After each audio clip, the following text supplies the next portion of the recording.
ਸਾਰਿਆਂ ਦਾ ਬਹੁਤ-ਬਹੁਤ ਧੰਨਵਾਦ। ਤੁਸੀਂ ਆਪਣਾ ਵਕਤ ਕੱਢ ਕੇ ਆਏ। ਅੱਜ ਅਸੀਂ ਇੱਕ ਬਹੁਤ ਹੀ ਅਹਿਮ ਦੁਖਾਂਤ ਨੂੰ ਯਾਦ ਕਰਨ ਲਈ ਇਕੱਤਰ ਹੋਏ ਹਾਂ।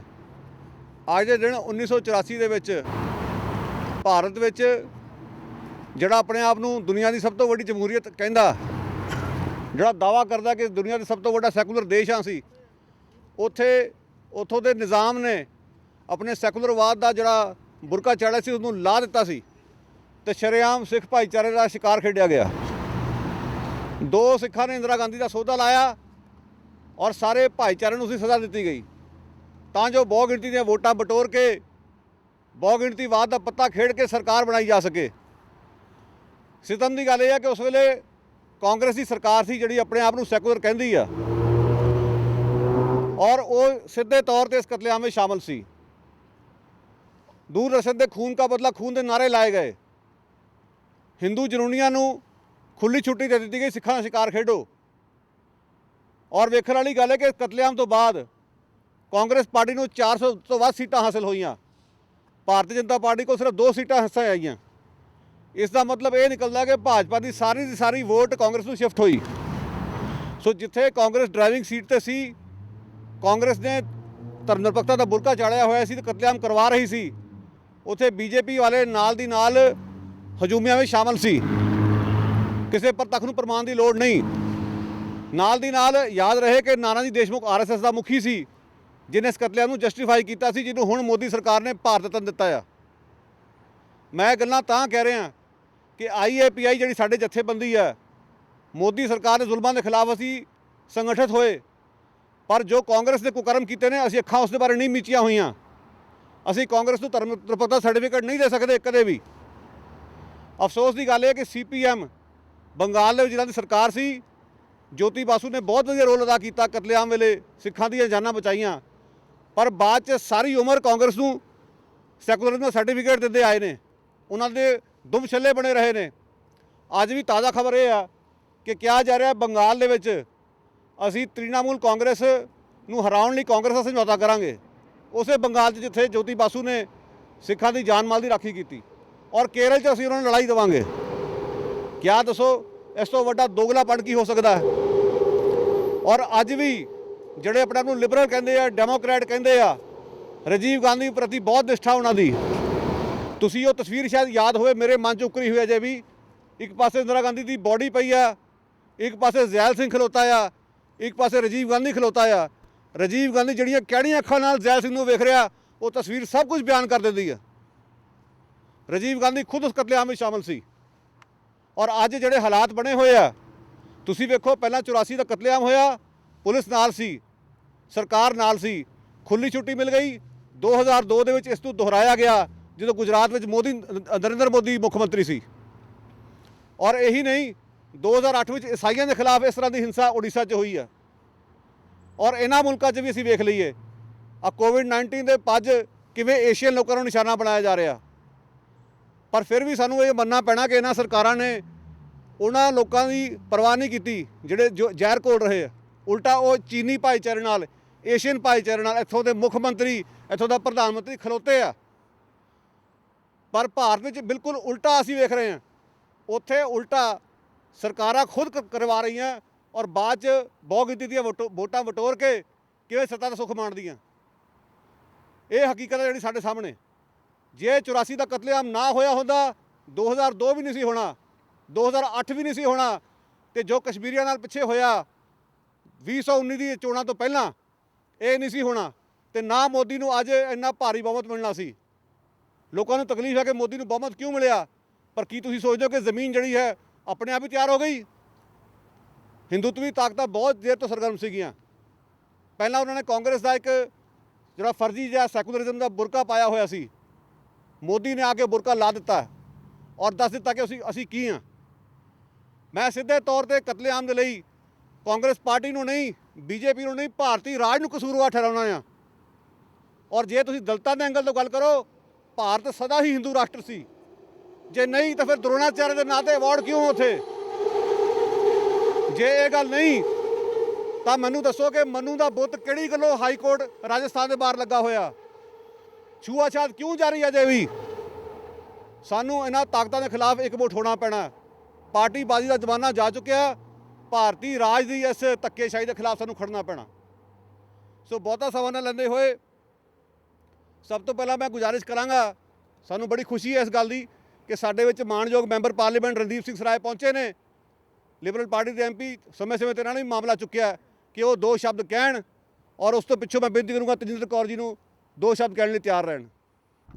ਥੈਂਕ ਯੂ ਗੁਰਪ੍ਰੀਤ ਜੀ, ਔਰ ਥੈਂਕ ਯੂ ਤੁਹਾਡੇ ਸਾਰਿਆਂ ਦਾ ਜਿਹੜਾ ਕਿ ਤੁਸੀਂ ਹਰ ਸਾਲ, ਔਰ 36 ਸਾਲ ਹੋ ਗਏ ਕਿ 84 ਨੂੰ ਯਾਦ ਕਰਦੇ, ਚਾਹੇ ਅਸੀਂ ਛੋਟੀ ਗਿਣਤੀ ਚਾਹੇ ਵੱਡੀ ਗਿਣਤੀ, ਤੁਸੀਂ ਕਦੇ ਭੁਲਾਇਆ ਨਹੀਂ ਕਿ ਜਿਹੜੇ ਉਹ ਮਸਲੂਮ ਔਰਤਾਂ, ਭੈਣਾਂ, ਬਜ਼ੁਰਗ, ਬੱਚੇ ਜਿਨ੍ਹਾਂ ਦਾ ਕਤਲੇਆਮ ਹੋਇਆ, ਉਹਨਾਂ ਨੂੰ ਕਦੇ ਤੁਸੀਂ ਭੁੱਲੇ ਨਹੀਂ ਹੈਗੇ। ਤੁਸੀਂ ਹਮੇਸ਼ਾ ਜੂਝਦੇ ਰਹੇ ਕਿ ਉਹਨਾਂ ਵਾਸਤੇ ਜਸਟਿਸ ਮਿਲੇ, ਚਾਹੇ ਉਹ ਲੇਟ ਆ, ਪਰ ਤੁਸੀਂ ਕਦੇ, ਜਿਵੇਂ ਜੂਆ ਨੇ ਜੈਨੋਸਾਈਡ ਜਦੋਂ ਹੋਇਆ ਸੀ, ਉਹਨੀ ਕੱਲਾ ਕੱਲਾ ਲੱਭ ਕੇ ਅਰਜਨਟੀਨਾ ਤੱਕ ਜਾ ਕੇ, ਬ੍ਰਾਜ਼ੀਲ ਤੱਕ ਜਾ ਕੇ, ਅੱਜ ਤੱਕ ਵੀ ਈਵਨ ਕੈਨੇਡਾ ਦੇ ਵਿੱਚ ਵੀ ਉਹ ਲੱਭ ਕੇ ਉਹਨਾਂ ਨੂੰ ਜਸਟਿਸ ਦਵਾ ਕੇ ਉਹਨਾਂ ਨੂੰ ਇੰਟਰਨੈਸ਼ਨਲ ਹਿਊਮਨ ਰਾਈਟਸ ਕੋਰਟ 'ਤੇ ਜਾਂ ਇਜ਼ਰਾਈਲ 'ਤੇ ਲਿਜਾ ਕੇ ਉਹਨਾਂ ਦੇ ਉੱਤੇ ਕੇਸ ਕਰਦੇ ਆ। ਇਸੇ ਤਰ੍ਹਾਂ ਜਿਹੜੀ ਇਹ ਕਮਿਊਨਿਟੀ ਹੈਗੀ ਆ, ਇਹਨੀ ਵੀ ਕਦੇ ਭੁੱਲੇ ਨਹੀਂ ਹੈਗੇ, ਔਰ ਜਸਟਿਸ ਹੀ ਹਮੇਸ਼ਾ ਮੰਗਿਆ, ਔਰ ਜਸਟਿਸ ਹੀ ਹਮੇਸ਼ਾ ਮੰਗਦੇ ਰਹੋਗੇ। ਜਿੰਨੇ ਵੀ ਕਸੂਰਵਾਰ ਹੈਗੇ ਆ, ਉਹ ਲਾਅ ਐਂਡ ਆਰਡਰ ਦੇ ਅੰਡਰ ਆ ਕੇ ਉਹਨਾਂ ਨੂੰ ਸਜ਼ਾ ਅਤੇ ਉਹਨਾਂ ਦੇ ਉੱਤੇ ਫੇਰ ਜਸਟਿਸ ਨਹੀਂ ਹੁੰਦਾ।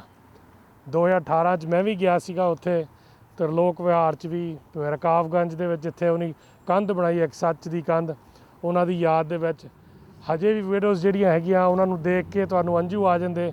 ਇੱਕ ਛੋਟਾ ਜਿਹਾ ਮੈਮੋਰੀਅਲ ਉਹਨਾਂ ਦਾ, ਜੇ ਤੁਸੀਂ ਮਿਊਜ਼ੀਅਮ ਦੇਖੋ, ਇੱਕ ਕੋਈ ਆਪਣੇ ਗੁਰੂ ਘਰ ਦੀ ਲਾਇਬ੍ਰੇਰੀ ਜਿੱਡਾ ਹੋਊਗਾ, ਕੋਈ 15-20 ਫੁੱਟ ਬਾਈ 40 ਫੁੱਟ ਦਾ, ਉਹਦਾ 1-1 ਇੰਚ ਉਹਦੇ ਜਿਹੜੀਆਂ ਕੰਧਾਂ ਆ, ਉਹਦੇ ਪਰਿਵਾਰਾਂ ਦੀਆਂ ਫੋਟੋਆਂ, ਕੋਈ ਚਾਚੇ ਭਤੀਜੇ, ਕੋਈ ਭੈਣ ਭਰਾ, ਕੋਈ ਪੋਏ ਪੁੱਤ, ਕੋਈ ਗ੍ਰੰਥੀ, ਸਾਰਿਆਂ ਨੂੰ ਜਿਨ੍ਹਾਂ ਨੂੰ ਉਹਨੇ ਉੱਥੇ ਜਿਸ ਤਰ੍ਹਾਂ ਕੀਤਾ ਉਹਨਾਂ ਦੀ ਯਾਦ ਰੱਖੀ ਆ। ਪਰ ਮੈਂ ਅਗੇਨ ਅੱਜ ਇਹੀ ਕਰਦਾ, ਕਈ ਵਾਰੀ ਲੋਕ ਬੜੇ ਡਰ ਜਾਂਦੇ ਇਸ ਗੱਲ ਦੇ ਉੱਤੇ ਵੀ ਕਿਉਂ ਅਸੀਂ ਕਰਦੇ। ਇਹ ਕੋਈ ਹਿੰਦੁਸਤਾਨ ਜਾਂ ਇੰਡੀਆ ਗਵਰਨਮੈਂਟ ਦੇ ਖਿਲਾਫ ਨਹੀਂ, ਇਹ ਚੀਜ਼ ਹੈਗੀ ਹੈ ਕਿ ਅਸੀਂ ਜਸਟਿਸ ਹਮੇਸ਼ਾ ਐਂਡ ਤੱਕ ਮੰਗਦੇ ਹਾਂ। ਸੋ ਉਹ ਜਿੰਨਾ ਚਿਰ ਜਸਟਿਸ ਡਿਲੇਡ ਹੈ, ਜਸਟਿਸ ਡਿਨਾਈਡ ਹੈਗਾ। ਸੋ ਇਸ ਕਰਕੇ ਅਸੀਂ ਕਦੇ ਵੀ ਇਹ ਭੁੱਲੂਗੇ ਨਹੀਂ। ਔਰ ਮੈਂ ਗੁਰਪ੍ਰੀਤ ਔਰ ਤੁਹਾਡੇ ਸਾਰੇ ਸਾਥੀਆਂ ਦਾ ਬਹੁਤ ਬਹੁਤ ਧੰਨਵਾਦ ਕਰਦਾ ਕਿ ਇਕੱਲੇ ਸਿੱਖਾਂ ਦੇ ਕਾਜ਼ ਨਹੀਂ, ਪਰ ਜੋ ਵੀ ਕਿਤੇ ਵੀ ਜਿੱਥੇ ਘੱਟ ਗਿਣਤੀਆਂ ਦੇ ਉੱਤੇ ਜਾਂ ਮਿਨੋਰਟੀ ਦੇ ਉੱਤੇ ਜਾਂ ਮਨੁੱਖੀ ਹੱਕਾਂ ਦੇ ਉੱਤੇ ਕਦੇ ਵੀ ਵਾਰ ਹੋਇਆ, ਇਹਨੀ ਹਮੇਸ਼ਾ ਉਹ ਝੰਡਾ ਚੁੱਕਿਆ ਤਾਂ ਇਹਨੀ ਉਹਨਾਂ ਵਾਸਤੇ ਖੜ੍ਹੇ ਰਹੇ। ਇਹਨਾਂ ਕਹਿੰਦਾ ਮੈਂ ਖਿਮਾ ਦਾ ਜਾਚਕ ਅਗੇਨ ਤੁਹਾਡੇ ਸਾਰਿਆਂ ਦਾ ਬਹੁਤ ਬਹੁਤ ਧੰਨਵਾਦੀ ਕਿ ਤੁਸੀਂ ਉਹਨਾਂ ਨੂੰ ਕਦੇ ਭੁੱਲੇ ਨਹੀਂ ਹੈਗੇ, ਉਹ 84 ਦਾ ਜਿਹੜਾ ਜੈਨੋਸਾਈਡ ਦੇ ਹਮੇਸ਼ਾ ਖੜ੍ਹੇ ਰਹੇ। ਥੈਂਕ ਯੂ ਜੀ। ਵਾਹਿਗੁਰੂ ਜੀ ਕਾ ਖਾਲਸਾ, ਵਾਹਿਗੁਰੂ ਜੀ ਕੀ ਫਤਿਹ। ਵਾਹਿਗੁਰੂ ਜੀ ਕਾ ਖਾਲਸਾ, ਸ਼੍ਰੀ ਵਾਹਿਗੁਰੂ ਜੀ ਕੀ ਫਤਿਹ। ਆਸਨ ਰਣਦੀਪ ਸਿੰਘ ਸਰਾਏ ਮੈਂਬਰ ਪਾਰਲੀਮੈਂਟ ਸਰੀ ਸੈਂਟਰ ਤੋਂ ਬਹੁਤ ਧੰਨਵਾਦੀ ਹਾਂ ਤੁਹਾਡੇ ਰਣਦੀਪ ਸਿੰਘ ਜੀ, ਤੁਸੀਂ ਪਹੁੰਚੇ ਹੋ। ਵੈਸੇ ਵੇਖਿਆ ਜਾਵੇ ਤਾਂ ਜਿਹੜੇ ਵੀ MP ਨੇ, ਚੁਣੇ ਹੋਏ ਨੁਮਾਇੰਦੇ ਨੇ ਇੱਥੇ 84 ਦੇ ਮਸਲੇ ਤੋਂ ਲੈ ਕੇ ਆਵਾਜ਼ ਬੁਲੰਦ ਕੀਤੀ ਹੈ, ਉਸ ਦਾ ਮੂੰਹ ਬੰਦ ਕਰਾਉਣ ਦੀਆਂ ਕੋਸ਼ਿਸ਼ਾਂ ਕੀਤੀਆਂ ਗਈਆਂ। ਜਗਮੀਤ ਸਿੰਘ ਨੂੰ ਅਜੇ ਤੱਕ ਵੀਜ਼ਾ ਨਹੀਂ ਮਿਲਿਆ, ਸੁਖ ਧਾਲੀਵਾਲ ਹੋਣਾ ਦਾ ਵੀਜ਼ਾ ਰੋਕ ਲਿਆ ਗਿਆ। ਇੱਥੋਂ ਤੱਕ ਕਿ ਜਿਹੜੇ ਹਾਲ ਹੀ ਵਿੱਚ 2 MLA ਚੁਣੇ ਗਏ BC ਵਿੱਚੋਂ, ਉਹਨਾਂ ਨੂੰ ਵੀ ਹਰਾਉਣ ਦੀਆਂ ਕੋਸ਼ਿਸ਼ਾਂ ਸੀ, ਕਿਉਂਕਿ ਉਹਨਾਂ ਨੇ 84 ਦਾ ਮਸਲਾ ਵੀ ਚੁੱਕਿਆ ਸੀ, ਕਸ਼ਮੀਰ ਦਾ ਮਸਲਾ ਵੀ ਚੁੱਕਿਆ ਸੀ। ਸੋ ਬਹੁਤਾ ਸਮਾਂ ਨਾ ਲੈਂਦੇ ਹੋਏ ਬੇਨਤੀ ਕਰੂੰਗਾ ਤਜਿੰਦਰ ਕੌਰ ਜੀ ਨੂੰ, ਜਿਹੜੇ ਕਿ ਸਿੱਖ ਬਲੱਡ ਡੋਨੇਸ਼ਨ ਜਿਹੜੀ ਕੈਂਪੇਨ ਨਾਲ ਜੁੜੇ ਹੋਏ ਨੇ, 2 ਸ਼ਬਦ ਉਹ ਕਹਿਣ। ਉਸ ਤੋਂ ਬਾਅਦ ਗਿਆਨ ਸਿੰਘ ਜੀ ਗਿੱਲ ਤਿਆਰ ਰਹਿਣ।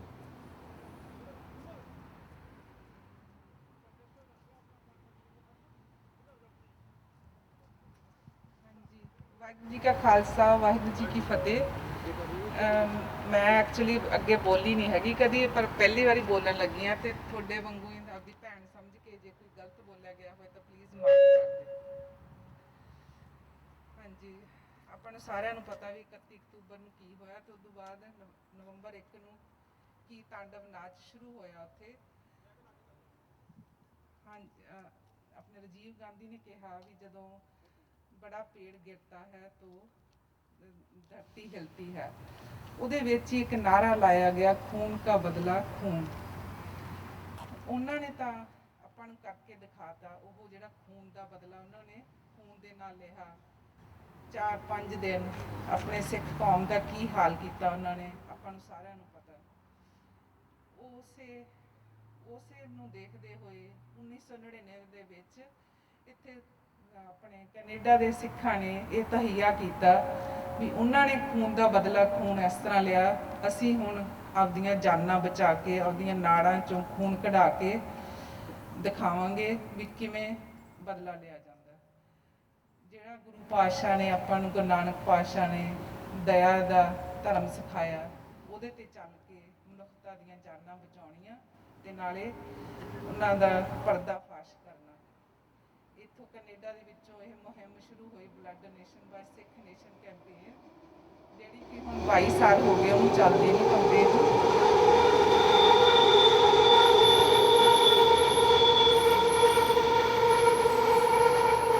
ਅੱਜ ਹੁਣ 22 ਸਾਲ ਹੋ ਗਏ ਤੇ 22 ਸਾਲਾਂ ਦੇ ਵਿੱਚ ਆਪਣੇ ਭੈਣ ਭਰਾਵਾਂ ਨੇ 1.5 ਲੱਖ ਜਾਨਾਂ ਬਚਾਤੀਆਂ ਅੱਜ ਤੱਕ।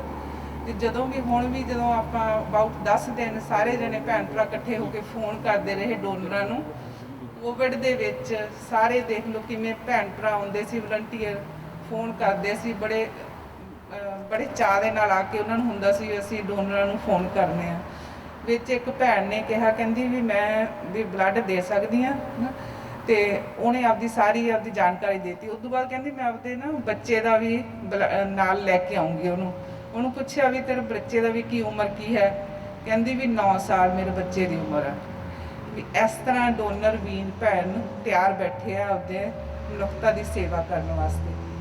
ਤੇ ਤੁਹਾਨੂੰ ਸਾਰਿਆਂ ਨੂੰ ਬੇਨਤੀ ਹੈ ਵੀ ਤੁਸੀਂ ਵੀ ਆ ਕੇ ਜਦੋਂ ਵੀ ਤੁਹਾਨੂੰ ਲੱਗਦਾ, ਹੁਣ ਆਪਣੀਆਂ ਸਾਰੀਆਂ ਜਿਹੜੀਆਂ ਬੁੱਕ ਹੋਈਆਂ 7 ਤੇ 8 ਤਰੀਕ ਦੀਆਂ ਬਲੱਡ ਦੇਣ ਦੀਆਂ ਸਾਰੀਆਂ ਤਰੀਕਾਂ, ਤੇ ਉਸ ਤੋਂ ਬਾਅਦ ਵੀ ਨਵੰਬਰ ਦੇ ਵਿੱਚ ਜਾਰੀ ਹੋਈ ਆ ਵੀ ਜਿਹੜਾ ਵੀ ਮਰਜ਼ੀ, ਪਰ ਅਪੁਆਇੰਟਮੈਂਟ ਬਣਾ ਕੇ ਜਾਣਾ ਪੈਣਾ। ਹੁਣ ਅੱਗੇ ਆਪਾਂ ਉਂਝ ਹੀ ਚਲੇ ਜਾਂਦੇ ਸੀ, ਹੁਣ ਕੋਵਿਡ ਕਰਕੇ ਸਾਰਿਆਂ ਨੂੰ ਅਪੁਆਇੰਟਮੈਂਟ ਬਣਾ ਕੇ ਜਾਣਾ ਪੈਣਾ ਤੇ ਆਪਾਂ ਨੂੰ ਫੋਲੋ ਕਰਕੇ ਉਹਨਾਂ ਦੇ ਜਿਹੜੇ ਵੀ ਸਾਰੇ ਰੂਲ ਹੈਗੇ ਉਸ ਹਿਸਾਬ ਨਾਲ ਜਾਈਏ। ਹਾਂਜੀ, ਧੰਨਵਾਦ। ਉੱਥੇ ਕੰਧ ਦੇਖ ਕੇ ਆਏ ਹੋ ਨਾ ਤੁਸੀਂ, ਤੇ ਜਿਹੜੀਆਂ ਬੀਬੀਆਂ ਨੂੰ ਮਿਲ ਕੇ ਆਏ ਹੋ, ਉਹਨਾਂ ਬੀਬੀਆਂ ਨੂੰ ਅਗਰ ਉਹਨਾਂ ਦਿਨਾਂ ਦੇ ਵਿੱਚ ਜਦੋਂ ਅਸੀਂ 1 ਹਫ਼ਤੇ ਬਾਅਦ ਗੁਰਦੁਆਰਾ ਸਾਹਿਬ ਦੇ ਵੱਲੋਂ ਘਰ ਘਰ ਜਾਣਾ ਸ਼ੁਰੂ ਕੀਤਾ, ਜਿਨ੍ਹਾਂ ਦੇ ਘਰਾਂ ਦੇ ਵਿੱਚ ਹੋਇਆ ਸੀ, ਤਾਂ ਸਾਨੂੰ ਹੀ ਪਤਾ ਕਿ ਜਿਹੜਾ ਦੁੱਖ ਦਾ ਟਾਈਮ ਆ ਅਸੀਂ ਕਿਸ ਢੰਗ ਨਾਲ ਕੱਢਿਆ। ਕਿਸੇ ਦੇ ਮਾਂ ਦੇ ਸਾਹਮਣੇ ਉਹਦਾ ਪਤੀ, ਉਹਦਾ ਪੁੱਤਰ, ਉਹਦੀ ਜਿਹੜੀਆਂ ਨੂੰਹਾਂ ਸੀ ਜਾਂ ਉਹਦੀਆਂ ਧੀਆਂ ਸੀ, ਉਹਨਾਂ ਦੀ ਜਿਹੜੀ ਬੇਪਤੀ ਹੋਈ ਆ, ਜਾਂ ਉਹਨਾਂ ਦੇ ਬੱਚਿਆਂ ਨੂੰ, ਛੋਟੇ ਛੋਟੇ ਬੱਚਿਆਂ ਤੱਕ ਨੂੰ ਮਾਰਿਆ ਗਿਆ।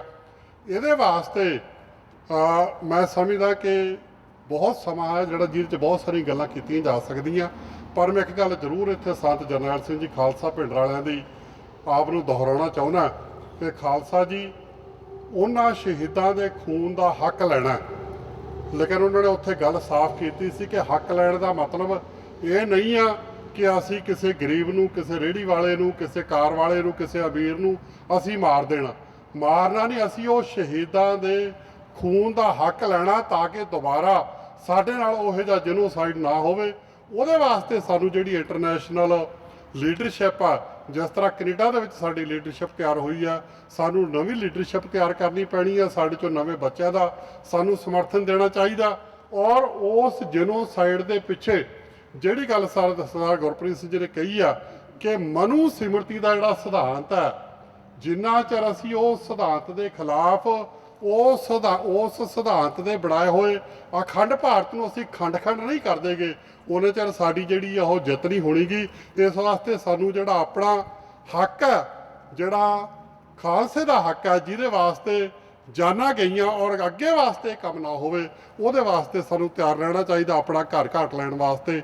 ਇੰਨਾ ਕਹਿੰਦਾ ਹੋਇਆ ਮੈਂ ਉਹਨਾਂ ਸ਼ਹੀਦਾਂ ਨੂੰ ਸ਼ਰਧਾ ਦੇ ਫੁੱਲ ਅਰਪਿਤ ਕਰਦਾ ਤੇ ਨਾਲ ਹੀ ਨਾਲ ਆਪ ਸਾਰਿਆਂ ਦਾ ਫਿਰ ਇੱਕ ਵਾਰੀ ਧੰਨਵਾਦ ਕਰਦਾ।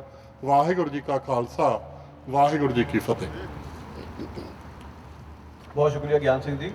ਹੁਣ ਬੇਨਤੀ ਹੈ ਸਰਦਾਰ ਇੰਦਰਜੀਤ ਸਿੰਘ ਬੈਂਸ ਨੂੰ, ਜਿਹੜੇ ਕਿ ਬੰਦਾ ਸਿੰਘ ਬਹਾਦਰ ਸੋਸਾਇਟੀ ਵੱਲੋਂ ਉਚੇਚੇ ਤੌਰ ਤੇ ਪਹੁੰਚੇ ਨੇ, ਉਹ ਆਪਣੇ 2 ਸ਼ਬਦ ਕਹਿਣ। ਉਸ ਤੋਂ ਬਾਅਦ ਮੈਂ ਕਰੂੰਗਾ ਬੇਨਤੀ ਇਮਤਿਆਜ਼ ਕੋਕੜ ਨੂੰ, ਉਹ ਵੀ ਤਿਆਰ ਰਹਿਣ। ਸਭ ਤੋਂ ਪਹਿਲਾਂ ਸਾਰਿਆਂ ਨੂੰ ਜੀ ਆਇਆਂ। ਵਾਹਿਗੁਰੂ ਜੀ ਕਾ ਖਾਲਸਾ, ਵਾਹਿਗੁਰੂ ਜੀ ਕੀ ਫਤਿਹ। ਅੱਜ ਜੋ ਆਪਾਂ ਸਾਰੇ ਇਕੱਠੇ ਹੋ ਕੇ ਜੋ ਇਸ ਦੇਸ਼ ਦੇ ਕਾਨੂੰਨ ਆ ਕਿ ਤੁਸੀਂ ਆਪਣਾ ਸ਼ਾਂਤਮਈ ਰਹਿ ਕੇ ਰੋਸ ਮੁਜ਼ਾਹਰਾ ਕਰ ਸਕਦੇ ਆ, ਜੋ ਹਿੰਦੁਸਤਾਨ ਦੇ ਵਿੱਚ ਘੱਟ ਗਿਣਤੀਆਂ ਦੇ ਨਾਲ ਹੋਇਆ,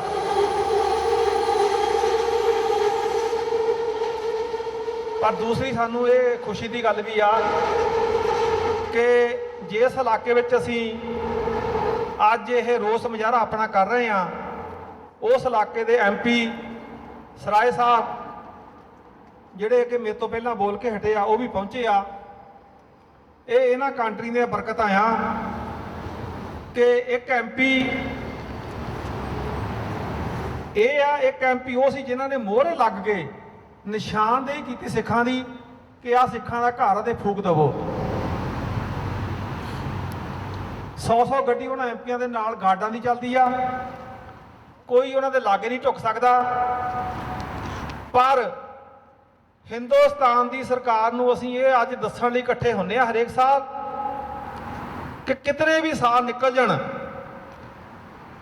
ਸਿੱਖ ਕੌਮ ਆਪਣੇ ਤੇ ਕੀਤਾ ਹੋਇਆ ਤਸ਼ੱਦਦ ਕਦੀ ਨਹੀਂ ਭੁੱਲਦੀ। ਜਿਸ ਤਰ੍ਹਾਂ ਸਰਾਏ ਸਾਹਿਬ ਨੇ ਮੈਂਸ਼ਨ ਕੀਤਾ ਕਿ ਜਿੱਦਾਂ ਜੂਆ ਨੇ ਲੱਭ ਕੇ ਉਹਨਾਂ ਦੋਸ਼ੀਆਂ ਨੂੰ ਸਜ਼ਾ ਦਿੱਤੀ, ਅਸੀਂ ਵੀ ਇਸੇ ਗੱਲ ਤੇ ਹਾਂ ਕਿ ਚਾਹੇ ਕਿਤੇ ਵੀ ਜਲ ਜਾਣ, ਚਾਹੇ ਸਿਵੇ ਪੱਟ ਇਹਨਾਂ ਦੀਆਂ ਥੱਲਿਓਂ ਕਬਰਾਂ ਚੋਂ ਕੱਢ ਕੇ ਨਾ ਲਿਆਂਦਾ ਜਾਵੇ। ਸਿੱਖਾਂ ਨੇ ਨਾ ਕਦੀ ਪਹਿਲ ਕੀਤੀ ਆ, ਪਰ ਜੇ ਕਿਸੇ ਨੇ ਸਿੱਖਾਂ ਨਾਲ ਧੱਕਾ ਕੀਤਾ ਤਾਂ ਇਹਨਾਂ ਨੇ ਬਰਦਾਸ਼ਤ ਨਹੀਂ ਕੀਤਾ। ਇਨੋਸੈਂਟ ਸੁੱਤੇ ਪਏ ਲੋਕਾਂ ਨੂੰ ਘਰਾਂ ਚੋਂ ਕੱਢ ਕੇ ਇਹਨਾਂ ਨੇ ਮਿੱਟੀ ਦਾ ਤੇਲ ਪਾ ਕੇ ਅੱਗਾਂ ਲਾਈਆਂ। ਅਸੀਂ ਕਦੀ ਵੀ ਜ਼ਿੰਦਗੀ ਨਹੀਂ ਭੁੱਲ ਸਕਦੇ, ਨੈਵਰ ਫੋਰਗੇਟ। ਮੈਂ ਅੱਜ ਗੁਰਦੁਆਰਾ ਗੁਰੂ ਨਾਨਕ ਸਿੱਖ ਟੈਂਪਲ ਦੇ ਵਿੱਚ ਵੀ ਸਟੇਜ ਤੇ ਗੱਲ ਕਹਿ ਕੇ ਆਇਆ ਕਿ ਸਿੱਖ ਕੌਮ ਇੱਕ ਸ਼ਾਂਤਮਈ, ਜਿੱਦਾਂ ਪਾਣੀ ਰਹਿੰਦਾ ਆ ਇਦਾਂ ਰਹਿਣ ਵਾਲੀ ਕੌਮ ਹੈ। ਇਹਨਾਂ ਦੇਸ਼ਾਂ ਦੇ ਵਿੱਚ ਅਸੀਂ ਕਿੰਨਾ ਕੁ ਅੱਤਵਾਦੀ ਆ, ਪਰ ਹਿੰਦੁਸਤਾਨ ਦੇ ਵਿੱਚ ਰਹਿਣ ਵਾਲਾ ਹਰ ਸਿੱਖ ਹਿੰਦੁਸਤਾਨ ਦੀ ਗੌਰਮੈਂਟ ਦੀ ਨਿਗਾਹ ਦੇ ਵਿੱਚ ਅੱਤਵਾਦੀ ਆ। ਪਰ ਹਿੰਦੁਸਤਾਨ ਦੀ ਸਰਕਾਰ ਇੱਕ ਗੱਲ ਯਾਦ ਰੱਖੇ, ਪਾਣੀ ਸ਼ਾਂਤਮਈ ਤੇ ਠੰਡਾ ਆ, ਪਰ ਜੇ ਥੱਲੇ ਕਿਸੇ ਨੇ ਅੱਗ ਬਾਲੀ ਉਹਦੇ ਵਾਲੇ ਨਾਲ ਇਹ ਲੂ ਵੀ ਸੱਟਦਾ ਆ। ਅਸੀਂ ਸ਼ਾਂਤਮਈ ਰਹਿਣ ਵਾਲੀ ਕੌਮ ਆ। ਅੱਜ ਇੱਕ ਪਰਨ ਕਰੀਏ ਪਲੀਜ਼, ਅਸੀਂ ਇਕੱਲੇ ਰੋਸ ਮੁਜ਼ਾਹਰੇ 'ਚ ਨਾ ਰਹੀਏ। ਹਿੰਦੁਸਤਾਨ ਦਾ ਕੋਈ ਵੀ ਇਲੈਕਟਡ MLA MP ਇਸ ਧਰਤੀ ਤੇ ਆਵੇ, ਉਹਦਾ ਰੱਜ ਕੇ ਵਿਰੋਧਤਾ ਕੀਤੀ ਜਾਵੇ ਤਾਂ ਕਿ ਉਹਨੂੰ ਇਹ ਪਤਾ ਲੱਗ ਜਾਏ ਕਿ ਹਿੰਦੁਸਤਾਨ ਤੋਂ ਬਾਹਰ ਨਿਕਲਣਾ, ਉਹਦਾ ਜਿੱਥੇ ਸਿੱਖ ਬੈਠਾ ਉਹਦਾ ਇੰਨਾ ਉਸ ਬੰਦੇ ਨੂੰ ਪਰੇਸ਼ਾਨੀ ਹੋ ਜਾਵੇ ਕਿ ਬਾਹਰ ਨਿਕਲਣਾ ਹਿੰਦੁਸਤਾਨ ਦੇ ਵਿੱਚੋਂ ਭਾਰੀ ਹੋ ਜਾਵੇ। ਚਾਹੇ ਮੋਦੀ ਹੋਵੇ। ਗੁਰਪ੍ਰੀਤ ਸਿੰਘ ਨੇ ਇੱਕ ਗੱਲ ਬਹੁਤ ਵਧੀਆ ਕੀਤੀ ਆ, ਅਸੀਂ ਇੰਦਰਾ ਗਾਂਧੀ ਨੂੰ ਕੋਸਦੇ ਆ, ਬਿਲਕੁਲ ਕੀਤਾ ਉਹਨੇ, ਸਿੱਖਾਂ ਨੇ ਉਹਦਾ ਬਦਲਾ ਵੀ ਲਿਆ। ਪਰ ਹਿੰਦੁਸਤਾਨ ਦੇ ਹਾਕਮ, ਹਿੰਦੁਸਤਾਨ ਦੀ ਦਿੱਲੀ ਦੇ ਤਖਤ ਤੇ ਕੋਈ ਵੀ ਬੈਠੇ, ਉਹ ਘੱਟ ਗਿਣਤੀਆਂ ਨੂੰ ਕਦੀ ਬਰਦਾਸ਼ਤ ਨਹੀਂ ਕਰੂਗਾ। ਇਸ ਕਰਕੇ ਅੱਜ ਵੀ ਮੈਂ ਓਪਨਲੀ ਕਹਿਣਾ ਚਾਹੁੰਦਾ, ਸਿੱਖਾਂ ਨਾਲ ਦੁਬਾਰਾ ਇਹਨਾਂ ਨੇ ਫਿਰ ਉਹੀ ਕਰਨਾ। ਮੋਦੀ ਤਿਆਰੀ ਕਰੀ ਬੈਠਾ ਆ, ਜਿੱਧਰ ਚੰਗਾੜੀ ਲੱਗ ਗਈ ਪੰਜਾਬ ਦੇ ਵਿੱਚ ਮਾੜੀ ਜਿਹੀ ਵੀ ਕਿਸਾਨ ਰੈਲੀ ਦੇ ਵਿੱਚ, ਇਹਨਾਂ ਨੇ ਤੁਹਾਨੂੰ ਅੱਤਵਾਦੀ, ਵੱਖਵਾਦੀ ਕਹਿ ਕੇ ਤੁਹਾਡੇ ਪੁਲਿਸ ਮੁਕਾਬਲੇ ਤੁਹਾਡੇ ਉੱਤੇ ਹੀ ਬਣਨੇ ਆ। ਚਾਹੇ ਦਿੱਲੀ ਦੇ ਵਿੱਚ ਬੈਠਾ ਸਿੱਖ, ਬੰਬੇ 'ਚ, ਕਲਕੱਤੇ 'ਚ, ਉਹ ਸੁਚੇਤ ਹੋ ਜਾਵੇ, ਆਪਣੇ ਹਥਿਆਰਬੰਦ ਹੋਵੋ, ਤੁਹਾਡੇ ਉੱਤੇ ਕਿਸੇ ਟਾਈਮ ਵੀ ਆ ਕੇ ਇਹਨਾਂ ਨੇ ਅਟੈਕ ਕਰ ਦੇਣਾ ਆ। ਇਸ ਕਰਕੇ ਆ ਜੋ ਮੋਮਬੱਤੀਆਂ ਅਸੀਂ ਹੱਥੇ ਫੜੀਆਂ ਆ, ਇਹ ਸਾਡਾ ਸ਼ਾਂਤੀ ਦਾ ਪ੍ਰਤੀਕ ਆ, ਪਰ ਸਾਡੀ ਕਮਜ਼ੋਰੀ ਨਹੀਂ ਸਮਝ ਲੈਣਾ। ਭੁੱਲ ਖੇਮਾਂ ਦੇ ਜਾਚ ਕੋ। ਵਾਹਿਗੁਰੂ ਜੀ ਕਾ ਖਾਲਸਾ, ਵਾਹਿਗੁਰੂ ਜੀ ਕੀ ਫਤਿਹ। ਇੰਦਰਜੀਤ ਸਿੰਘ ਬੈਂਸ ਜੀ ਦੇ ਭਾਵਪੂਰਨ ਵਿਚਾਰ ਸੁਣੇ, ਬਹੁਤ ਸ਼ੁਕਰੀਆ। ਇੱਕ ਗੱਲ ਯਾਦ ਰੱਖਿਓ ਕਿ ਕੈਨੇਡਾ 'ਚ ਰਿਮੈਂਬਰੈਂਸ ਡੇ ਛੇਤੀ ਆ ਰਿਹਾ। ਸਾਰੇ ਕੈਨੇਡਾ ਵਿੱਚ ਮ੍ਰਿਤਕ ਫੌਜੀਆਂ ਨੂੰ ਯਾਦ ਕੀਤਾ ਜਾਊਗਾ। ਔਰ ਨਵੰਬਰ ਦਾ ਹੀ ਮਹੀਨਾ ਸੀ, ਕਤਲੇਆਮ ਵੇਲੇ ਉੱਥੋਂ ਦੇ ਗੁੰਡਿਆਂ ਨੇ ਆਪਣੇ ਹੀ ਦੇਸ਼ ਦੇ ਬਾਵਰਦੀ ਸਿੱਖ ਫੌਜੀਆਂ ਨੂੰ ਵੀ ਲੂ ਦਿੱਤਾ ਸੀ। 50 ਤੋਂ ਵੱਧ ਸਿੱਖ ਫੌਜੀ ਮਾਰੇ ਗਏ ਸੀ, 62 ਸਿੱਖ ਫੌਜੀ ਰਾਦਰ। ਪੁਲਵਾਮੇ 'ਚ 40 ਸੁਰੱਖਿਆ ਕਰਮੀ ਮਰੇ। ਬਾਲੀਵੁੱਡ ਦੇ ਸਟਾਰਾਂ ਨੇ ਪੈਸਿਆਂ ਦਾ ਅੰਬਾਰ ਲਾਤਾ, ਉੱਥੇ ਸਾਰਾ ਮੁਲਕ ਰੋਇਆ, ਸਾਰਾ ਮੁਲਕ ਪਿੱਟਿਆ, ਪਰ ਤੁਹਾਡੇ ਹੀ ਆਪਣੇ ਹਜੂਮੀਆਂ ਨੇ ਆਪਣੇ ਹੀ ਫੌਜੀਆਂ ਨੂੰ ਮਾਰਿਆ ਬੇਦਰਦੀ ਨਾਲ।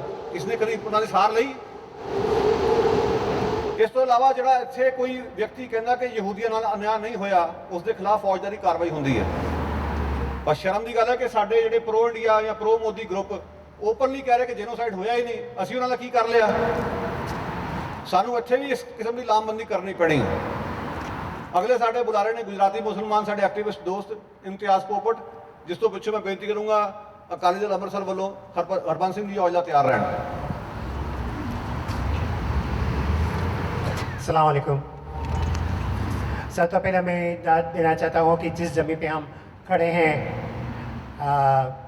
क्वाटलन, सेमियामो, कैकाइट, केटसी, मस्कुयम, इसकी ज़मीन पे हम खड़े हैं यहाँ, जिसके ज़मीन पे ये ब्रिटिश राज कब्ज़ा किया जैसे हमारे देश पे कब्ज़ा किया। तो हम इससे दाद देना चाहते हैं। और हम पहले जो इसका इकट्ठे हुए थे वो पुलिस अब्यूज़ के बारे में हम अगेंस्ट पुलिस अब्यूज़ इसके बारे में हम रैली की थी, क्योंकि वो अब्दुल रहमान अब्दी के पुलिस ने बुरी तरह से मारे और उसका हार्ट अटैक हुआ, और इसका इन्वेस्टिगेशन के बाद कहते हैं कि वो पुलिस का कोई no fault of the police. शर्म की बात है। ये पुलिस अब्यूज़ के बाद है, इसका ताल्लुक है 1984 से, जब इंडियन पुलिस देखते रही जब ये हादसा हुआ, जेनोसाइड। गुजरात भी ये सेम हुआ, अयोध्या में Indian police watched the attack against Muslims. बहुत बुरी बात है। और हाल ही में यह मिगमा RCMP ने देखा कि हादसा हुआ मिगमा से, the police is watched. This is the injustice that is going on, and I'm glad to be here in solidarity to mark this anniversary. Thank you so much. ਇੱਕ ਗੱਲ ਯਾਦ ਰੱਖਿਓ ਕਿ ਜਦੋਂ 84 ਦਾ ਕਤਲੇਆਮ ਹੋਇਆ ਉਸ ਵੇਲੇ ਗ੍ਰਹਿ ਮੰਤਰੀ ਸੀ ਨਰਸਿਮਹਾ ਰਾਓ। ਲੋਕਾਂ ਨੇ ਜਾ ਕੇ ਹਾੜੇ ਕੱਢੇ ਕਿ ਰਾਓ ਸਾਹਿਬ ਲੋਕਾਂ ਨੂੰ ਬਚਾਓ, ਪਰ ਰਾਓ ਸਾਹਿਬ ਨੇ ਕੱਖ ਨਹੀਂ ਕੀਤਾ। ਉਹੀ ਰਾਓ ਪ੍ਰਧਾਨ ਮੰਤਰੀ ਸੀ ਜਦੋਂ ਬਾਬਰੀ ਮਸਜਿਦ ਕਾਂਡ ਹੋਇਆ। ਸੋ ਇਹ ਇਹਨਾਂ ਦੀ ਮਿਲੀ ਭੁਗਤ ਹੈ, ਵਾਰੀਆਂ ਵੱਡੀਆਂ ਹੋਈਆਂ ਕਾਂਗਰਸੀਆਂ ਨੇ ਤੇ ਬੀਜੇਪੀ ਵਾਲਿਆਂ ਨੇ। ਇਹ ਭੁਲੇਖੇ ਚੋਂ ਨਿਕਲ ਜਾਓ ਕਿ ਉਹ ਸੈਕੂਲਰ ਨੇ, ਉਹਨਾਂ ਨਾਲੋਂ ਵਧੀਆ ਨੇ। ਇਹ ਆਪਣੇ ਆਪ ਨੂੰ ਝੂਠੇ ਤਸੱਲੀ ਦੇਣ ਵਾਲੀਆਂ ਗੱਲਾਂ ਨੇ। ਹਰਬੰਸ ਸਿੰਘ ਔਜਲਾ ਅਕਾਲੀ ਦਲ ਅੰਮ੍ਰਿਤਸਰ ਵੱਲੋਂ ਸਾਡੇ ਨਾਲ ਗੱਲਬਾਤ ਕਰਨਗੇ ਹੁਣ। ਉਸ ਤੋਂ ਬਾਅਦ ਮੈਂ ਬੇਨਤੀ ਕਰੂੰਗਾ ਸੈਯਦ ਵਜਾਹਤ ਨੂੰ ਤਿਆਰ ਰਹਿਣ। ਗੁਰੂ ਪਿਆਰੇ ਖਾਲਸਾ ਜੀ, ਵਾਹਿਗੁਰੂ ਜੀ ਕਾ ਖਾਲਸਾ, ਵਾਹਿਗੁਰੂ ਜੀ ਕੀ ਫਤਿਹ। 1984 ਦੀ ਸਿੱਖ ਨਸਲਕੁਸ਼ੀ ਨੂੰ ਯਾਦ ਕਰਨ ਵਾਸਤੇ ਸਾਰੇ ਹਾਲੈਂਡ ਪਾਰਕ ਵਿੱਚ ਇਕੱਤਰ ਹੋਏ ਆ। ਵੱਖ-ਵੱਖ ਜਥੇਬੰਦੀਆਂ ਵੱਲੋਂ, ਵੱਖ-ਵੱਖ ਗੁਰਦੁਆਰੇ ਸਾਹਿਬਾਨਾਂ ਵੱਲੋਂ ਸਾਰਿਆਂ ਨੂੰ ਜੀਓ ਆਇਆ। ਅਸੀਂ 36 ਸਾਲ ਹੋ ਗਏ ਸਿੱਖ ਨਸਲਕੁਸ਼ੀ ਨੂੰ। ਭਾਰਤ ਦੀ ਜੋ ਸਟੇਟ ਹੈ, ਭਾਰਤੀ ਸਟੇਟ ਹੈ, ਇਸ ਗੌਰਮੈਂਟ ਨੇ ਵੈਲ ਪਲਾਨ ਤਰੀਕੇ ਦੇ ਨਾਲ ਸਿੱਖ ਜੈਨੋਸਾਈਡ ਕੀਤੀ ਸੀ। ਤੇ ਸਿੱਖਾਂ ਦੇ ਜਿਹੜੇ ਘਰ ਆ ਦਿੱਲੀ ਤੋਂ ਲੈ ਕੇ ਕਾਨਪੁਰ, ਬਕਾਰੋ, ਹਰਿਆਣਾ, ਵੱਖ-ਵੱਖ ਭਾਰਤ ਦੀਆਂ ਸਟੇਟਾਂ ਦੇ ਵਿੱਚ ਨਿਸ਼ਾਨਦੇਹੀਆਂ ਕਰਕੇ ਸਿੱਖਾਂ ਦੇ ਘਰਾਂ ਨੂੰ, ਬੱਚਿਆਂ ਨੂੰ, ਬਜ਼ੁਰਗਾਂ ਨੂੰ, ਔਰਤਾਂ ਨੂੰ ਕੱਟ ਕੇ ਉਹਨਾਂ ਤੇ ਤੇਲ ਪਾ ਕੇ ਉਹਨਾਂ ਨੂੰ ਜਿਹੜਾ ਸੀ ਮਾਰਿਆ ਗਿਆ। ਤੇ ਉਹਨਾਂ ਦੇ ਜਿਹੜੇ ਬਿਜ਼ਨਸ ਸੀ, ਦੁਕਾਨਾਂ ਸੀ, ਉਹਨਾਂ ਨੂੰ ਜਲਾ ਦਿੱਤਾ ਗਿਆ, ਸਾੜਿਆ ਗਿਆ। ਖਾਲਸਾ ਜੀ, ਸਮਾਂ ਜ਼ਿਆਦਾ ਨਹੀਂ, ਆਪਾਂ ਗੱਲਾਂ ਬਾਤਾਂ ਕਰਦੇ ਰਹਿੰਦੇ ਆ, ਪਰ ਜਿਹੜੀਆਂ ਭਾਰਤ ਦੀਆਂ ਸਰਕਾਰਾਂ ਆ, ਚਾਹੇ ਉਹ ਕਾਂਗਰਸ ਹੈ, ਚਾਹੇ ਉਹ ਬੀਜੇਪੀ ਆ, ਇਹਨਾਂ ਨੇ ਰਲ ਕੇ ਦਰਬਾਰ ਸਾਹਿਬ ਤੇ ਜੋ ਹਮਲਾ ਪਹਿਲਾਂ ਕੀਤਾ ਸੀ, ਫੌਜੀ ਹਮਲਾ, ਭਾਰਤ ਦੇ ਜਿਹੜੇ ਸਿਟੀਜ਼ਨ ਸੀ ਸਿੱਖ, ਉਹਨਾਂ ਦੇ ਉੱਤੇ ਹੀ ਹਮਲਾ ਕਰਕੇ ਫੌਜ ਦੇ ਨਾਲ ਉਹਨਾਂ ਨੂੰ ਮਾਰਿਆ ਗਿਆ ਸੀ, ਆਪ ਸਭ ਨੂੰ ਪਤਾ ਹੈ। ਤੇ ਜਿਹੜੇ ਇਹ ਸਰਕਾਰਾਂ ਆ, ਇਹਨਾਂ ਨੂੰ ਪੱਤਾ ਖੇਲਣ ਦੀ ਆਦਤ ਪਈ ਆ ਕਿ ਘੱਟ ਗਿਣਤੀਆਂ ਨੂੰ ਮਾਰੋ ਤੇ ਉਹਨਾਂ ਨੂੰ ਦਬਾਓ, ਤੇ ਜਿਹੜਾ ਬਹੁ ਗਿਣਤੀ ਹਿੰਦੂ ਭਾਈਚਾਰਾ ਭਾਰਤ ਦੇ ਵਿੱਚ ਰਹਿੰਦਾ ਉਹਨਾਂ ਦੀਆਂ ਵੋਟਾਂ ਜਿਹੜੀਆਂ ਕੈਸ਼ ਕਰੋ। ਅੱਜ ਫਿਰ ਮੋਦੀ ਜਿਹੜਾ ਆ ਉਹ ਇਸ ਕੰਮ ਤੇ ਉਤਰਿਆ ਹੋਇਆ ਕਿ ਪੰਜਾਬ ਦੀਆਂ ਜਿਹੜੀਆਂ ਜ਼ਮੀਨਾਂ ਆ ਉਹ ਜ਼ਿਮੀਂਦਾਰਾਂ ਦੀਆਂ, ਕਿਸਾਨਾਂ ਦੀਆਂ ਜ਼ਮੀਨਾਂ ਦੱਬ ਲਓ। ਆਰਡੀਨੈਂਸ ਇਹੋ ਜਿਹਾ ਲਿਆ ਤੇ ਉਹ ਕਹਿੰਦਾ ਜਿੱਥੇ ਮਰਜ਼ੀ ਤੁਸੀਂ ਆਪਣੀ ਜਿਹੜੀ ਆ ਕੀਤੀ ਹੋਈ ਫਸਲ ਆ ਜਿੱਥੇ ਮਰਜ਼ੀ ਵੇਚ ਸਕਦੇ ਹੋ। ਵੀ ਪੰਜਾਬ ਦਾ ਕਿਸਾਨ ਜਿਹੜਾ ਉਹ ਬੇਵਕੂਫ ਤਾਂ ਹੈ ਨਹੀਂ ਵੀ ਉਹ 3 ਸਟੇਟਾਂ ਛੱਡ ਕੇ ਵਿਹਲਾ ਆ ਉੱਥੇ ਵੇਚਣ ਜਾਵੇ। MSP ਨੂੰ ਖਤਮ ਕਰਨ ਦੇ ਇਹਨਾਂ ਦੇ ਜਿਹੜੇ ਇਰਾਦੇ ਆ ਵੀ ਉਹਨਾਂ ਨੂੰ ਮਿਨੀਮਮ ਜਿਹੜੀ ਆ ਉਹਦੀ ਪ੍ਰਾਈਸ ਵੀ ਨਾ ਮਿਲ ਸਕੇ। ਸੋ ਇਹਨਾਂ ਦਾ ਜਿਹੜਾ ਭਾਰਤੀ ਸਰਕਾਰਾਂ ਦਾ ਜਿਹੜਾ ਉਜਾੜਾ ਆ, ਲੋਕਾਂ ਨੂੰ ਉਜਾੜਨ ਦਾ, ਇਹਦਾ ਜਿਹੜਾ ਹੱਲ ਆ ਉਹ ਮੌਜੂਦਾ ਸੰਘਰਸ਼ ਚੱਲ ਰਿਹਾ ਆ ਆਪਣਾ ਸਾਰਿਆਂ ਦਾ ਹੀ। ਆਪਾਂ ਸਾਰਿਆਂ ਨੂੰ ਇਹ ਚਾਹੀਦਾ ਕਿ ਸਾਡੇ ਗੁਰੂ ਸਾਹਿਬਾਨਾਂ ਨੇ ਗੁਰੂ ਨਾਨਕ ਪਾਤਸ਼ਾਹ ਤੋਂ ਲੈ ਕੇ ਗੁਰੂ ਗੋਬਿੰਦ ਸਿੰਘ ਜੀ ਤੱਕ ਜਿਹੜੇ ਦੱਬੇ ਕੁਚਲੇ ਭਾਰਤ ਦੇ ਲੋਕ ਸੀ, ਇਹਨਾਂ ਨੂੰ ਇੱਕ ਪਲੇਟਫਾਰਮ ਤੇ ਇਕੱਠੇ ਕੀਤਾ ਸੀ।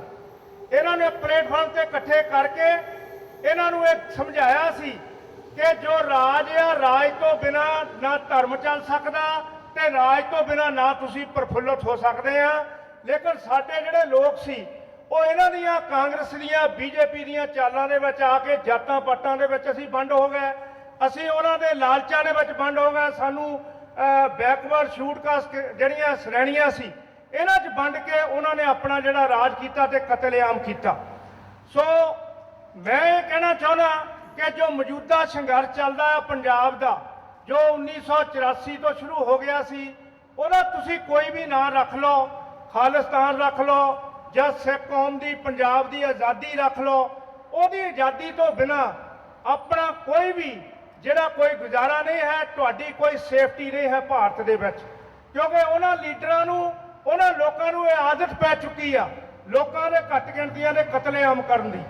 ਸੋ ਅਖੀਰ ਵਿੱਚ ਮੈਂ ਆਪ ਸਭ ਦਾ ਧੰਨਵਾਦ ਕਰਦਾ ਹੋਇਆ ਜੋ ਸਿੱਖ ਨਸਲਕੁਸ਼ੀ ਦੇ ਵਿੱਚ ਸ਼ਹੀਦ ਹੋਏ ਸਾਰੇ ਭਾਰਤ ਦੇ ਵਿੱਚ, ਦਿੱਲੀ ਤੋਂ ਲੈ ਕੇ ਕਾਨਪੁਰ, ਬਕਾਰੋ, ਹਰਿਆਣਾ, ਭਾਰਤ ਦੀਆਂ ਵੱਖ-ਵੱਖ ਸਟੇਟਾਂ ਦੇ ਵਿੱਚ ਉਹਨਾਂ ਸਾਰੇ ਸ਼ਹੀਦਾਂ ਨੂੰ ਸ਼ਰਧਾ ਦੇ ਫੁੱਲ ਭੇਟ ਕਰਦੇ ਆ।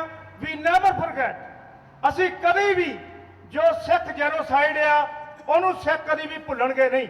ਸਿੱਖ ਤਾਂ ਕਦੀ ਵੀ ਔਰੰਗਜ਼ੇਬ ਨੂੰ ਨਹੀਂ ਭੁੱਲੇ, ਸਿੱਖ ਕਦੀ ਮੱਸੇ ਰੰਘੜ ਨੂੰ ਨਹੀਂ ਭੁੱਲੇ, ਤੇ ਸਿੱਖ ਜਿਹੜੀ ਇੰਦਰਾ ਗਾਂਧੀ ਆ ਜਾਂ ਰਾਜੀਵ ਗਾਂਧੀ ਆ ਇਹਨੂੰ ਕਦੀ ਵੀ ਭੁੱਲ ਨਹੀਂ ਸਕਦੇ ਜੋ ਇਹਨਾਂ ਨੇ ਕੀਤਾ। ਸੋ ਅਖੀਰ ਵਿੱਚ ਆਪ ਸਭ ਦਾ ਬਹੁਤ ਧੰਨਵਾਦ ਕਰਦਾ ਹੋਇਆ ਫਤਿਹ ਬੁਲਾਉਣਾ। ਵਾਹਿਗੁਰੂ ਜੀ ਕਾ ਖਾਲਸਾ, ਵਾਹਿਗੁਰੂ ਜੀ ਕੀ ਫਤਿਹ। 1984, if it was not genocide, what was it? It didn't happen on the day when the assassination of the Prime Minister happened. It went on for days after. If it was not planned, if it was not those few thousands of Sikh community people who were slain, who were murdered, slaughtered, what else was that? Why don't we call it genocide? We call that an act of rage? No.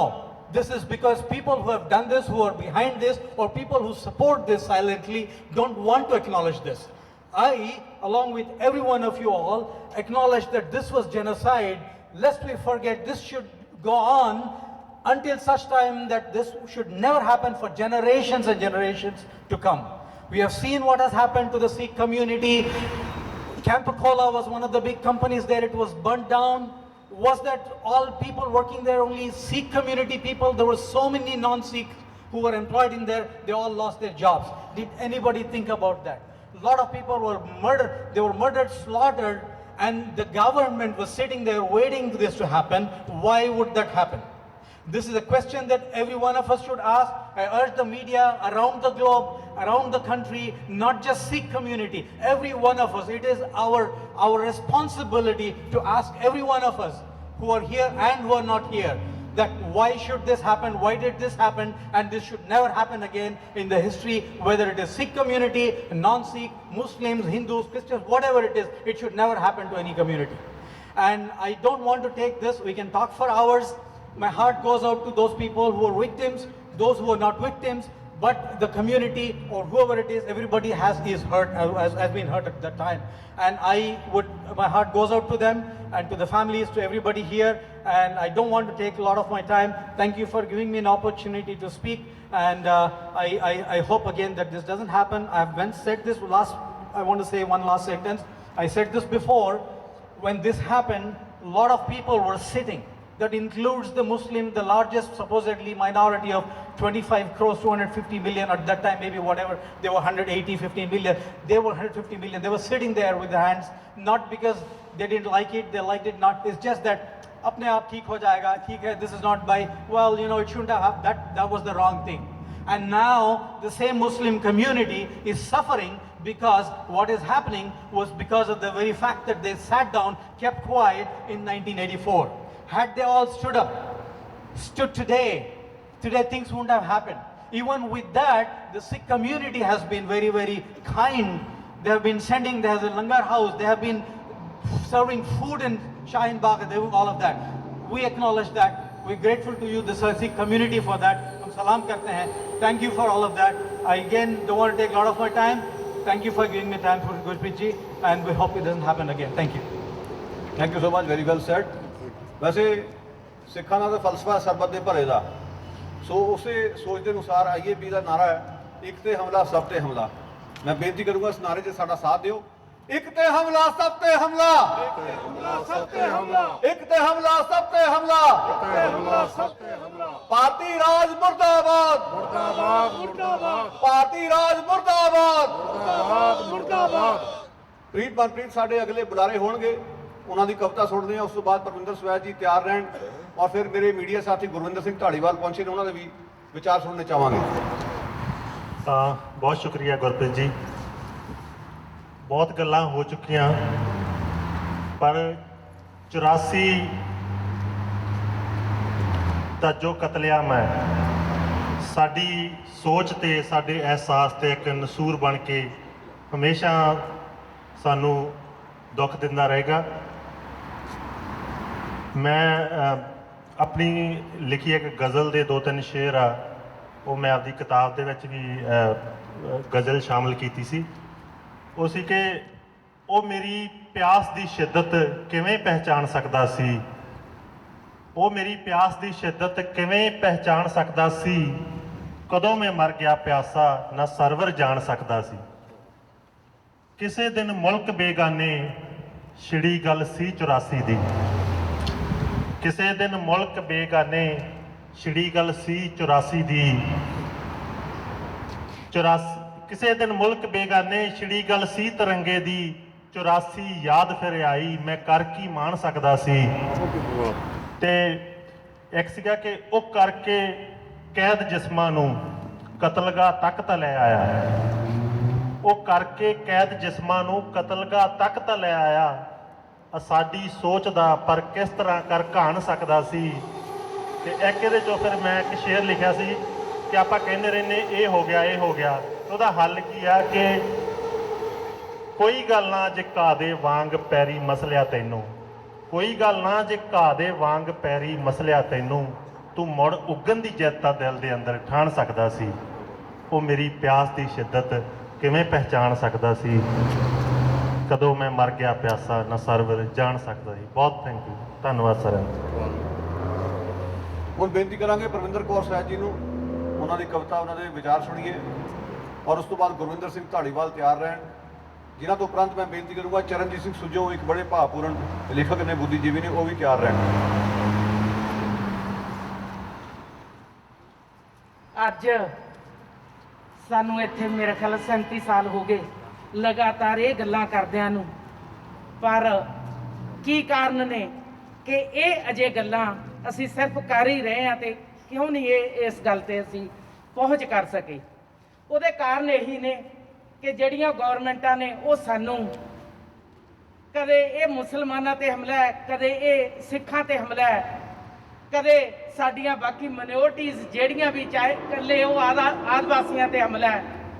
ਅਸੀਂ ਇੱਦਾਂ ਹੀ ਵੰਡੇ ਹੋਏ ਆ।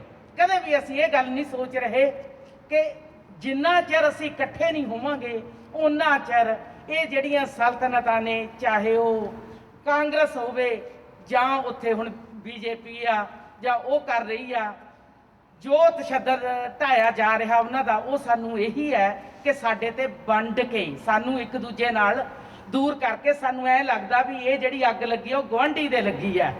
ਬੇਸ਼ੱਕ ਉੱਥੇ ਲੋਕਾਂ ਨੇ ਇੱਕ ਦੂਜੇ ਦੀ ਹੈਲਪ ਕੀਤੀ ਦਿੱਲੀ ਦੇ ਵਿੱਚ ਜੋ ਕੁਝ ਹੋਇਆ, ਪਰ ਫਿਰ ਵੀ ਜਿਹੜੇ ਅਸਲੀ ਕਾਤਲ ਸੀ, ਜਦੋਂ ਗਵਰਨਮੈਂਟ ਇਹ ਕਰ ਰਹੀ ਹੋਵੇ ਤਾਂ ਉਹਨਾਂ ਦੀ ਵੀ ਕੀ ਮਜਾਲ ਸੀ ਕਿ ਉਹ ਲੋਕਾਂ ਦੇ ਨਾਲ ਖੜਦੇ।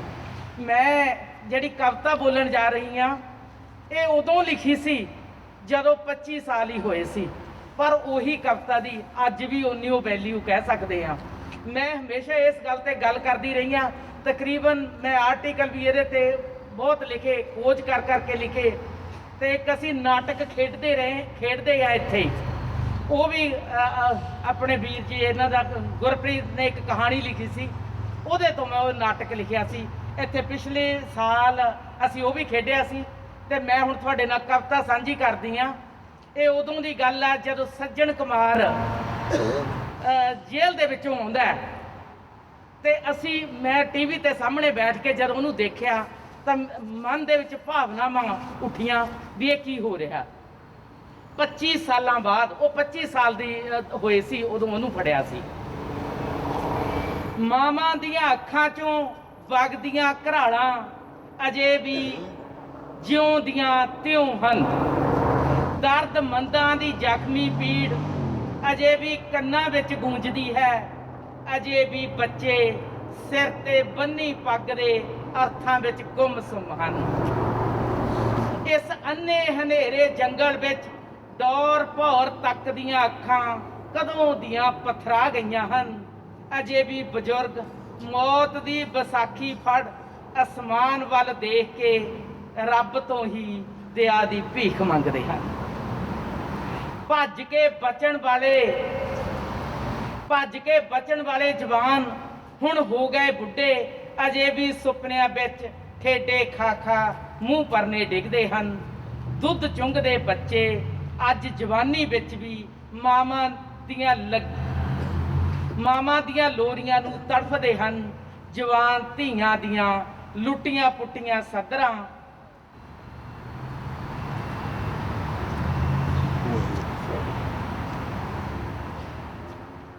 ਆਪਣੇ ਉਜੜੇ ਭਵਿੱਖ ਦੀ ਮੂੰਹ ਜੋੜ ਜੋੜ ਕੇ ਗੁਰਬਤ ਕਰ ਦੱਸਦੀਆਂ ਨੇ। ਪੰਡਾਂ ਦੀਆਂ ਪੰਡਾਂ ਉਹਨਾਂ ਦੇ ਸ਼ਿਕਵੇ ਅਜੇ ਵੀ ਰੱਦੀ ਹੋ ਚੁੱਕੀਆਂ ਫਾਈਲਾਂ ਵਿੱਚ ਰੁਲਦੇ ਹਨ। ਚੌਥਾਈ ਸਦੀ ਬੀਤਣ ਬਾਅਦ ਉਹਨਾਂ ਦੇ ਰਿਸਦੇ ਜ਼ਖਮ ਅੱਲੇ ਦੇ ਅੱਲੇ ਹਨ। ਸ਼ੈਤਾਨ ਫਿਰਦਾ ਰਿਹਾ, ਰੰਭਦਾ ਰਿਹਾ, ਝੰਗਾੜਦਾ ਰਿਹਾ, ਦਨ ਦਨਾਉਂਦਾ ਰਿਹਾ। ਮੁਲਜ਼ਮ ਰੋਂਦੇ ਰਹੇ, ਬਹਿਣ ਪਾਪਾ ਕਲਪਦੇ ਰਹੇ, ਧਾਹਾਂ ਮਾਰਦੇ ਰਹੇ। ਅਖੌਤੀ ਲੋਕ ਰਾਜ ਦੀ ਨਿਆਂ ਪ੍ਰਣਾਲੀ ਅੱਗੇ ਲੋਕਤੰਤਰ ਦੀ ਨਿਆਂ ਪ੍ਰਣਾਲੀ 25 ਸਾਲਾਂ ਬਾਅਦ ਉੱਠੀ ਕੁੰਭਕਰਨ ਦੀ ਨੀਂਦੋਂ। ਬੁੱਢੀਆਂ ਝੁਰੜੀਆਂ ਮੁਸਕਰਾਈਆਂ, ਜਵਾਨ ਚਿਹਰਿਆਂ ਦਾ ਨੂਰ ਚਮਕਿਆ। ਬੱਚੇ ਉਤਸੁਕ ਹੋ ਉੱਠੇ, ਢੱਠੇ ਘਰ ਦੇ ਮਲਬੇ ਚੋਂ ਬਚੀ ਖੁਚੀ ਆਸ ਬਾਰੀ ਦਾ ਝੌਲਾ ਪਿਆ। 25 ਸਾਲਾਂ ਬਾਅਦ ਰੂੜੀ ਦੀ ਵੀ ਸੁਣੀ ਗਈ ਦਾ ਨਾਰਾ ਵੱਜਿਆ। ਉਹਨਾਂ ਦੀ ਖੁਸ਼ੀ ਤੇ ਬਹਾਰ ਆਉਣ ਤੋਂ ਪਹਿਲਾਂ ਖੱਖਰਾਂ 'ਚ ਪਲਦਾ ਡੂਮਣਾ ਮਿੰਟੀ ਅਲੋਪ ਹੋ ਗਿਆ। ਸੂਹ ਤੱਕ ਨਾ ਲੱਗੀ, ਨਿਮਾਣੀ ਬਾੜ ਕਸੂਰਵਾਰ ਹੋ ਨਿਬੜੀ ਕਿ ਰਖਵਾਲਾ ਬਾੜਾ ਸੀ। ਨੌਕਰੀ ਤੋਂ ਲਾ ਅੱਗ ਵਿੱਚ ਜਲਣ ਲਈ ਬਾੜ ਵਾਂਗੂ ਜੇਲ੍ਹ 'ਚ ਜਾ ਸੁੱਟਿਆ। ਫਿਰ ਇੱਕ ਦਿਨ ਸ਼ੈਤਾਨ ਚੂਹੇ ਦੀ ਖੁੱਡ 'ਚੋਂ ਬਾਹਰ ਆਇਆ, ਪੇਸ਼ ਹੋਇਆ ਬੇਲ ਤੇ ਬਰੀ ਹੋ ਕੇ ਕੈਮਰਿਆਂ ਮੂਹਰੇ ਕਾਨੂੰਨ ਦੀ ਖਿੱਲੀ ਉਡਾਉਂਦਾ ਖੂਬ ਜੰਗਲੀ ਹਾਸਾ ਹੱਸਿਆ। ਲੋਕਤੰਤਰ ਸ਼ਰਮਸ਼ਾਰ ਹੋਇਆ, ਇਤਿਹਾਸ ਬੈਣ ਪਾਪਾ ਮੁੜ ਰੋਇਆ। ਜਮਹੂਰੀਅਤ ਪਸੰਦ ਲੋਕ ਹੱਕੇ ਬੱਕੇ ਰਹਿ ਗਏ। ਕਤਲੇਆਮ ਦੀ ਭੇਟ ਚੜਿਆਂ ਦਾ ਹਿਰਦਾ ਮੁੜ ਤੋਂ ਫਿਰ ਬਲੁੰਦਰਿਆ ਗਿਆ। ਲੋਕਾਂ ਦੀ ਆਵਾਜ਼ ਫਿਰ ਤੋਂ ਇੱਕ ਵਾਰ ਪੂੰਜੀਵਾਦ ਦੇ ਪੈਰਾਂ ਵਿੱਚ ਲਤਾੜੀ ਗਈ। ਅਜੇ ਵੀ ਗਵਾਹਾਂ ਦੇ ਮੁੱਲ ਪੈਣਗੇ, ਨਿਆਂ ਅਨਿਆਂ ਦੀ ਝੋਲੀ ਡਿੱਗੇਗਾ। ਅਨਿਆਂ ਫਿਰ ਬਾਗੀਆਂ ਪਾਪਾ ਨੱਚੇਗਾ, ਸ਼ੈਤਾਨ ਉਵੇਂ ਹੀ ਹੱਸੇਗਾ। ਕਿਉਂਕਿ ਅਜੇ ਅਸੀਂ ਸ਼ੈਤਾਨ ਨੂੰ ਖੱਬੀ ਪਾਉਣ ਦੀ ਜਾਚ ਨਹੀਂ ਸਿੱਖੀ, ਇਸ ਕਰਕੇ ਉਹ ਅਜੇ ਵੀ ਨੱਚੇਗਾ, ਹੱਸੇਗਾ ਸਾਡੀਆਂ ਕਮਜ਼ੋਰੀਆਂ ਤੇ। Thank you. ਬਹੁਤ ਅੱਛੇ ਪਰਮਿੰਦਰ ਭੈਣ ਜੀ। ਹੁਣ ਬੇਨਤੀ ਹੈ ਡਾਕਟਰ ਗੁਰਵਿੰਦਰ ਸਿੰਘ ਢਾਲੀਵਾਲ ਨੂੰ 2 ਸ਼ਬਦ ਕਹਿਣ, ਉਸ ਤੋਂ ਬਾਅਦ ਚਰਨਜੀਤ ਸਿੰਘ ਸੁੱਜੋਂ ਤਿਆਰ ਰਹਿਣ, ਔਰ ਉਸ ਤੋਂ ਬਾਅਦ ਸਾਡੇ ਵੀਰ ਸਾਡੇ ਭਰਾ ਹਰਦੀਪ ਸਿੰਘ ਨਿੱਜਰ ਪਹੁੰਚ ਚੁੱਕੇ ਨੇ, ਜਿਹੜੇ ਪ੍ਰਧਾਨ ਨੇ ਸ੍ਰੀ ਡਾਟਾ ਗੁਰੂ ਘਰ ਦੇ। ਉਹਨਾਂ ਦੇ ਵਿਚਾਰ ਵੀ ਸੁਣਾਂਗੇ। ਇੱਧਰ ਲੱਗੇ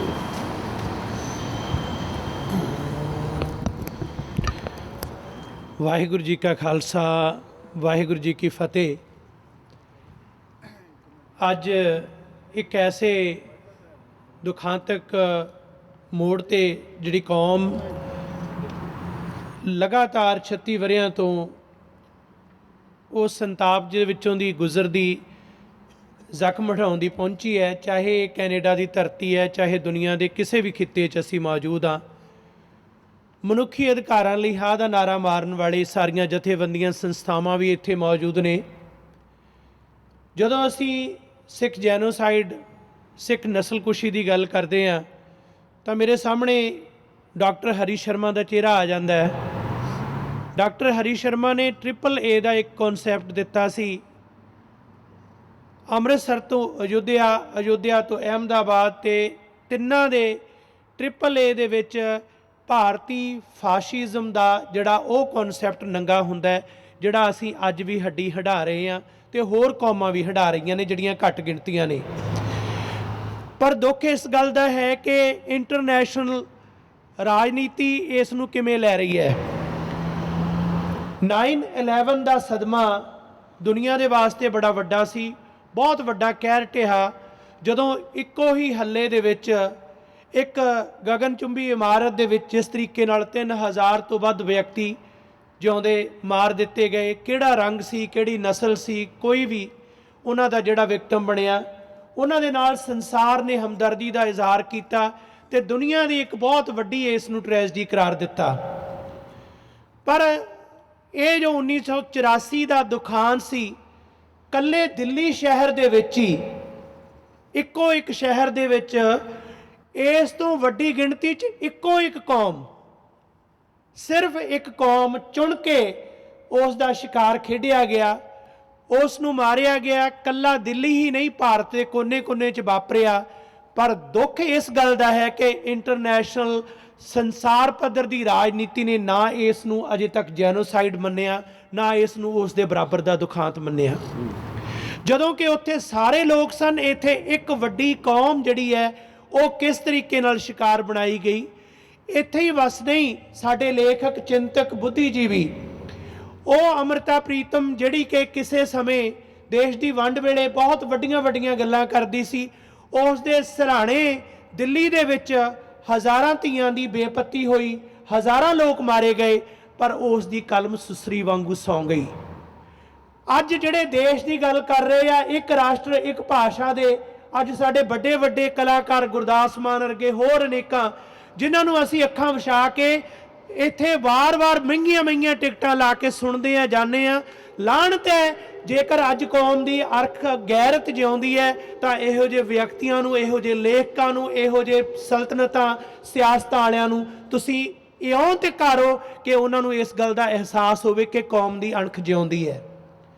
ਅਖੀਰ 'ਚ ਜਿਸ ਤਰ੍ਹਾਂ ਪਹਿਲਾਂ ਗੁਰਪ੍ਰੀਤ ਹੁਣੀ ਜ਼ਿਕਰ ਕਰ ਰਹੇ ਸੀ ਕਿ ਜਿਸ ਮੋੜ ਤੇ ਅੱਜ ਅਸੀਂ ਖੜੇ ਹਾਂ, ਅੱਜ ਸਾਨੂੰ ਇੰਟਰਨੈਸ਼ਨਲ ਲੈਵਲ ਤੇ ਵੀ ਜਿਹੜੀ ਗੱਲ ਆਵਾਜ਼ ਬੁਲੰਦ ਕਰਕੇ ਆਪਣੇ ਦੁੱਖ ਨੂੰ ਬਿਆਨ ਕਰਕੇ ਦੱਸਣ ਦੀ ਲੋੜ ਹੈ। ਇਹ ਨਹੀਂ ਕਿ ਇਸ ਨਾਲ ਕੋਈ ਇਨਸਾਫ ਮਿਲਣਾ ਹੈ, ਜਾਂ ਉਹ ਜਿਹੜੀ ਕਿ ਕੁਰਬਾਨੀ ਦਾ ਜਜ਼ਬਾ ਸਿੱਖ ਕੌਮ ਦੇ ਵਿੱਚ ਸਦੀਆਂ ਤੋਂ ਚੱਲਿਆ ਆ ਰਿਹਾ, ਉਹ ਘਟਨਾ, ਉਹ ਨਹੀਂ ਘਟਣਾ, ਹਮੇਸ਼ਾ ਹੀ ਕਾਇਮ ਰਹਿਣਾ। ਪਰ ਇੱਕੋ ਗੱਲ ਹੈ ਕਿ ਸੰਸਾਰ ਨੂੰ ਦੱਸ ਦਈਏ ਕਿ ਭਾਰਤ ਦੇ ਅੰਦਰ ਤਾਂ ਕਾਣੀ ਵੰਡ ਹੋ ਹੀ ਰਹੀ ਹੈ।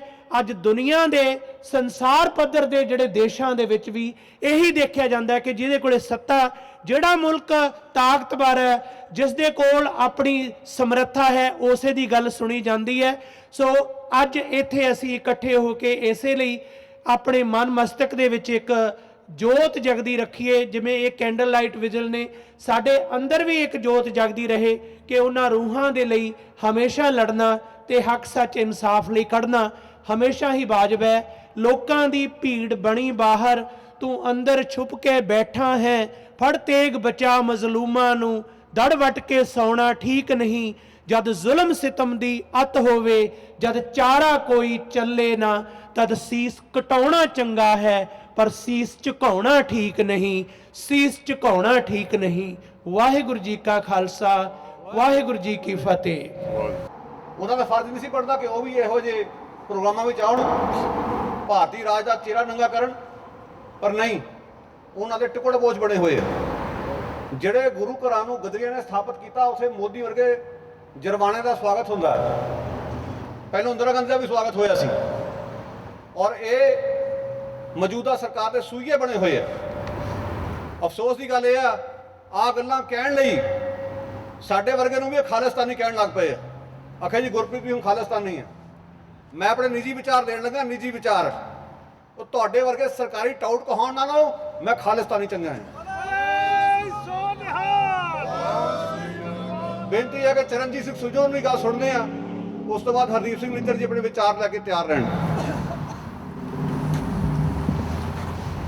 ਵਾਹਿਗੁਰੂ ਜੀ ਕਾ ਖਾਲਸਾ, ਵਾਹਿਗੁਰੂ ਜੀ ਕੀ ਫਤਿਹ।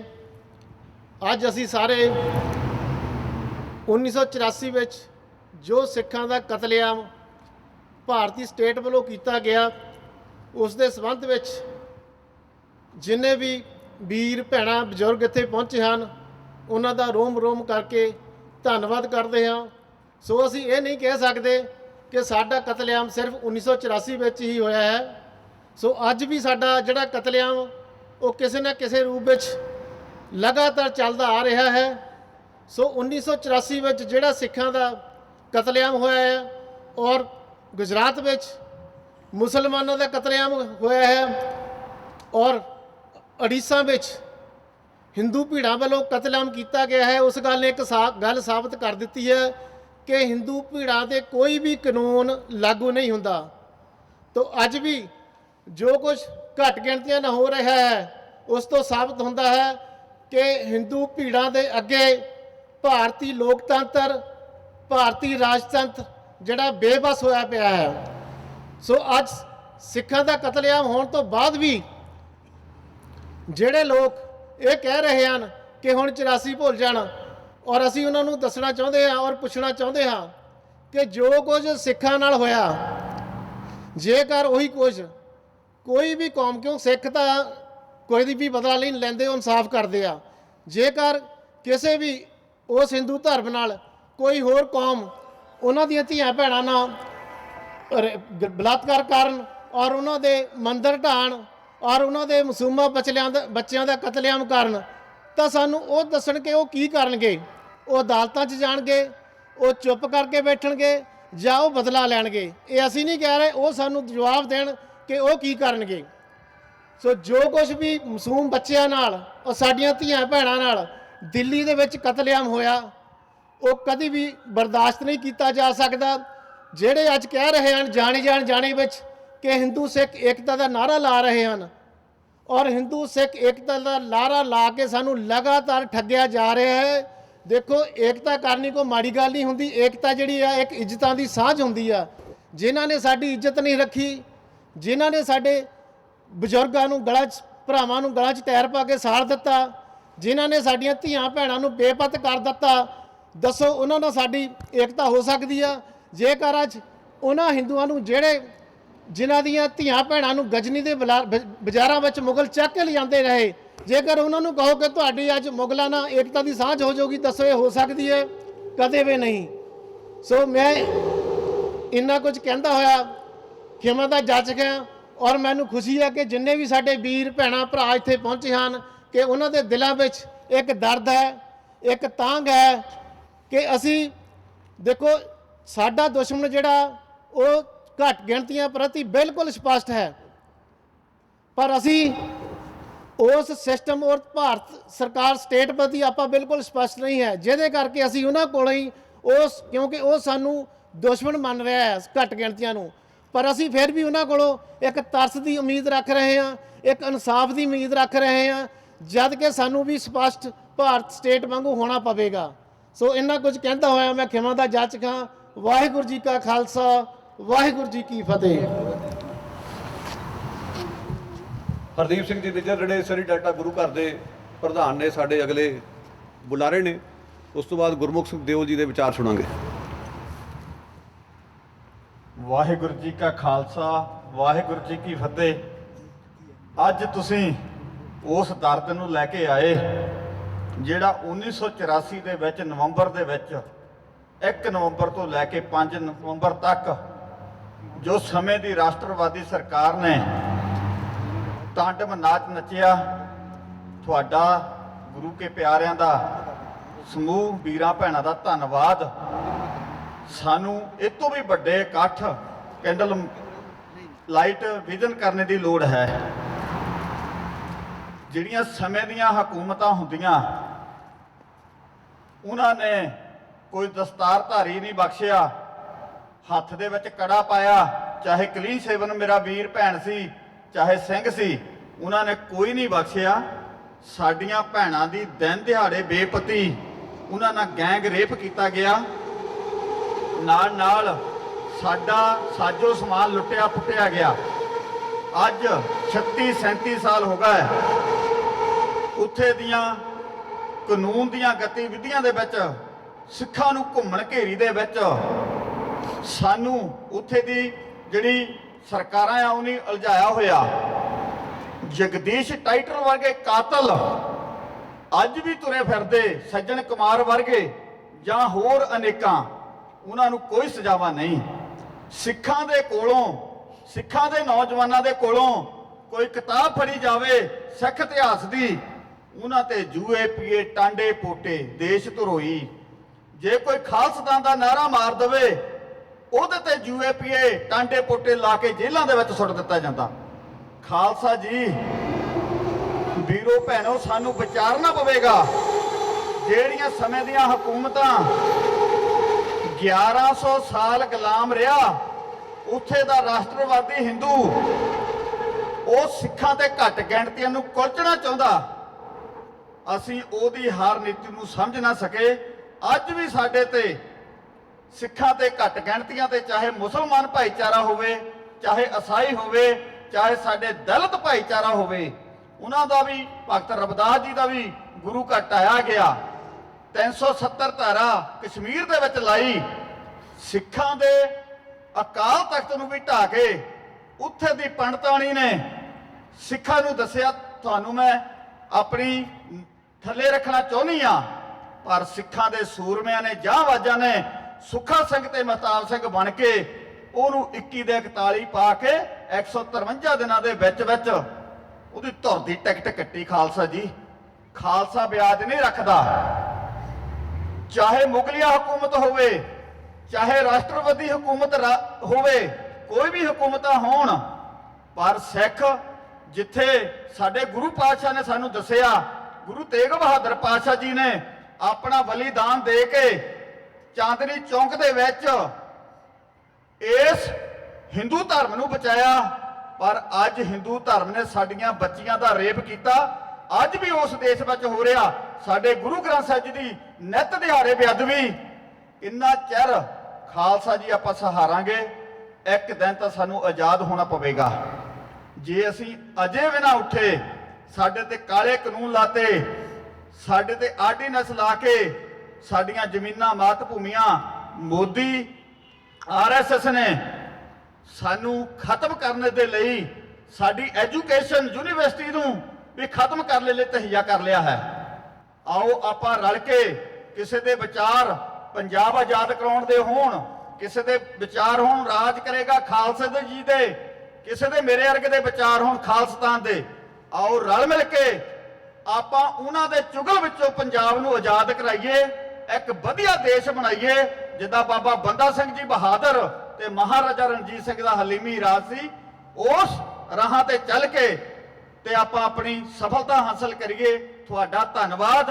ਤੇ ਉਹਨਾਂ ਸ਼ਹੀਦਾਂ ਨੂੰ, ਉਹਨਾਂ ਬੱਚੇ ਬੱਚੀਆਂ ਨੂੰ ਇਹੀ ਸਾਡੀ ਸ਼ਰਧਾਂਜਲੀ ਹੋਵੇਗੀ ਜਿਨ੍ਹਾਂ ਨੇ ਨਿਹੱਤਿਆਂ ਨੂੰ ਗਲਾਂ ਵਿੱਚ ਟਾਇਰ ਪਾ ਪਾ ਕੇ 1 ਨਵੰਬਰ ਤੋਂ ਲੈ ਕੇ 5 ਨਵੰਬਰ ਤੱਕ ਕਾਨਪੁਰ ਭਾਰਤ ਦੇ ਹਰ ਇੱਕ ਕੋਨੇ ਦੇ ਵਿੱਚ ਲੂਹਿਆਂ ਤੇ ਲੁੱਟਿਆਂ ਤੇ ਪੁੱਟਿਆ ਗਿਆ। ਅੱਜ ਵੀ ਵਿੰਡੋ ਕਲੋਨੀਆਂ ਦੇ ਵਿੱਚ ਸਾਡੀਆਂ ਮਾਤਾਵਾਂ ਦਿਨ ਬਸਰ ਕਰ ਰਹੀਆਂ ਆ। ਸਾਡਾ ਸਾਰਿਆਂ ਦਾ ਫਰਜ਼ ਬਣਦਾ, ਆਪਣੇ ਇੱਥੇ ਬਲੱਡ ਡੋਨੇਸ਼ਨ ਵਾਲੇ ਸਿੰਘ ਖੂਨਦਾਨ ਦੇ ਕੈਂਪ ਲੱਗਦੇ ਆ, ਸਾਨੂੰ ਵੱਧ ਤੋਂ ਵੱਧ ਬਾਹਰਲੇ ਮੁਲਕਾਂ ਦੇ ਵਿੱਚ ਖੂਨਦਾਨ ਕੈਂਪਾਂ ਦੇ ਵਿੱਚ ਹਾਜ਼ਰੀ ਲਵਾਉਣੀ ਚਾਹੀਦੀ ਆ।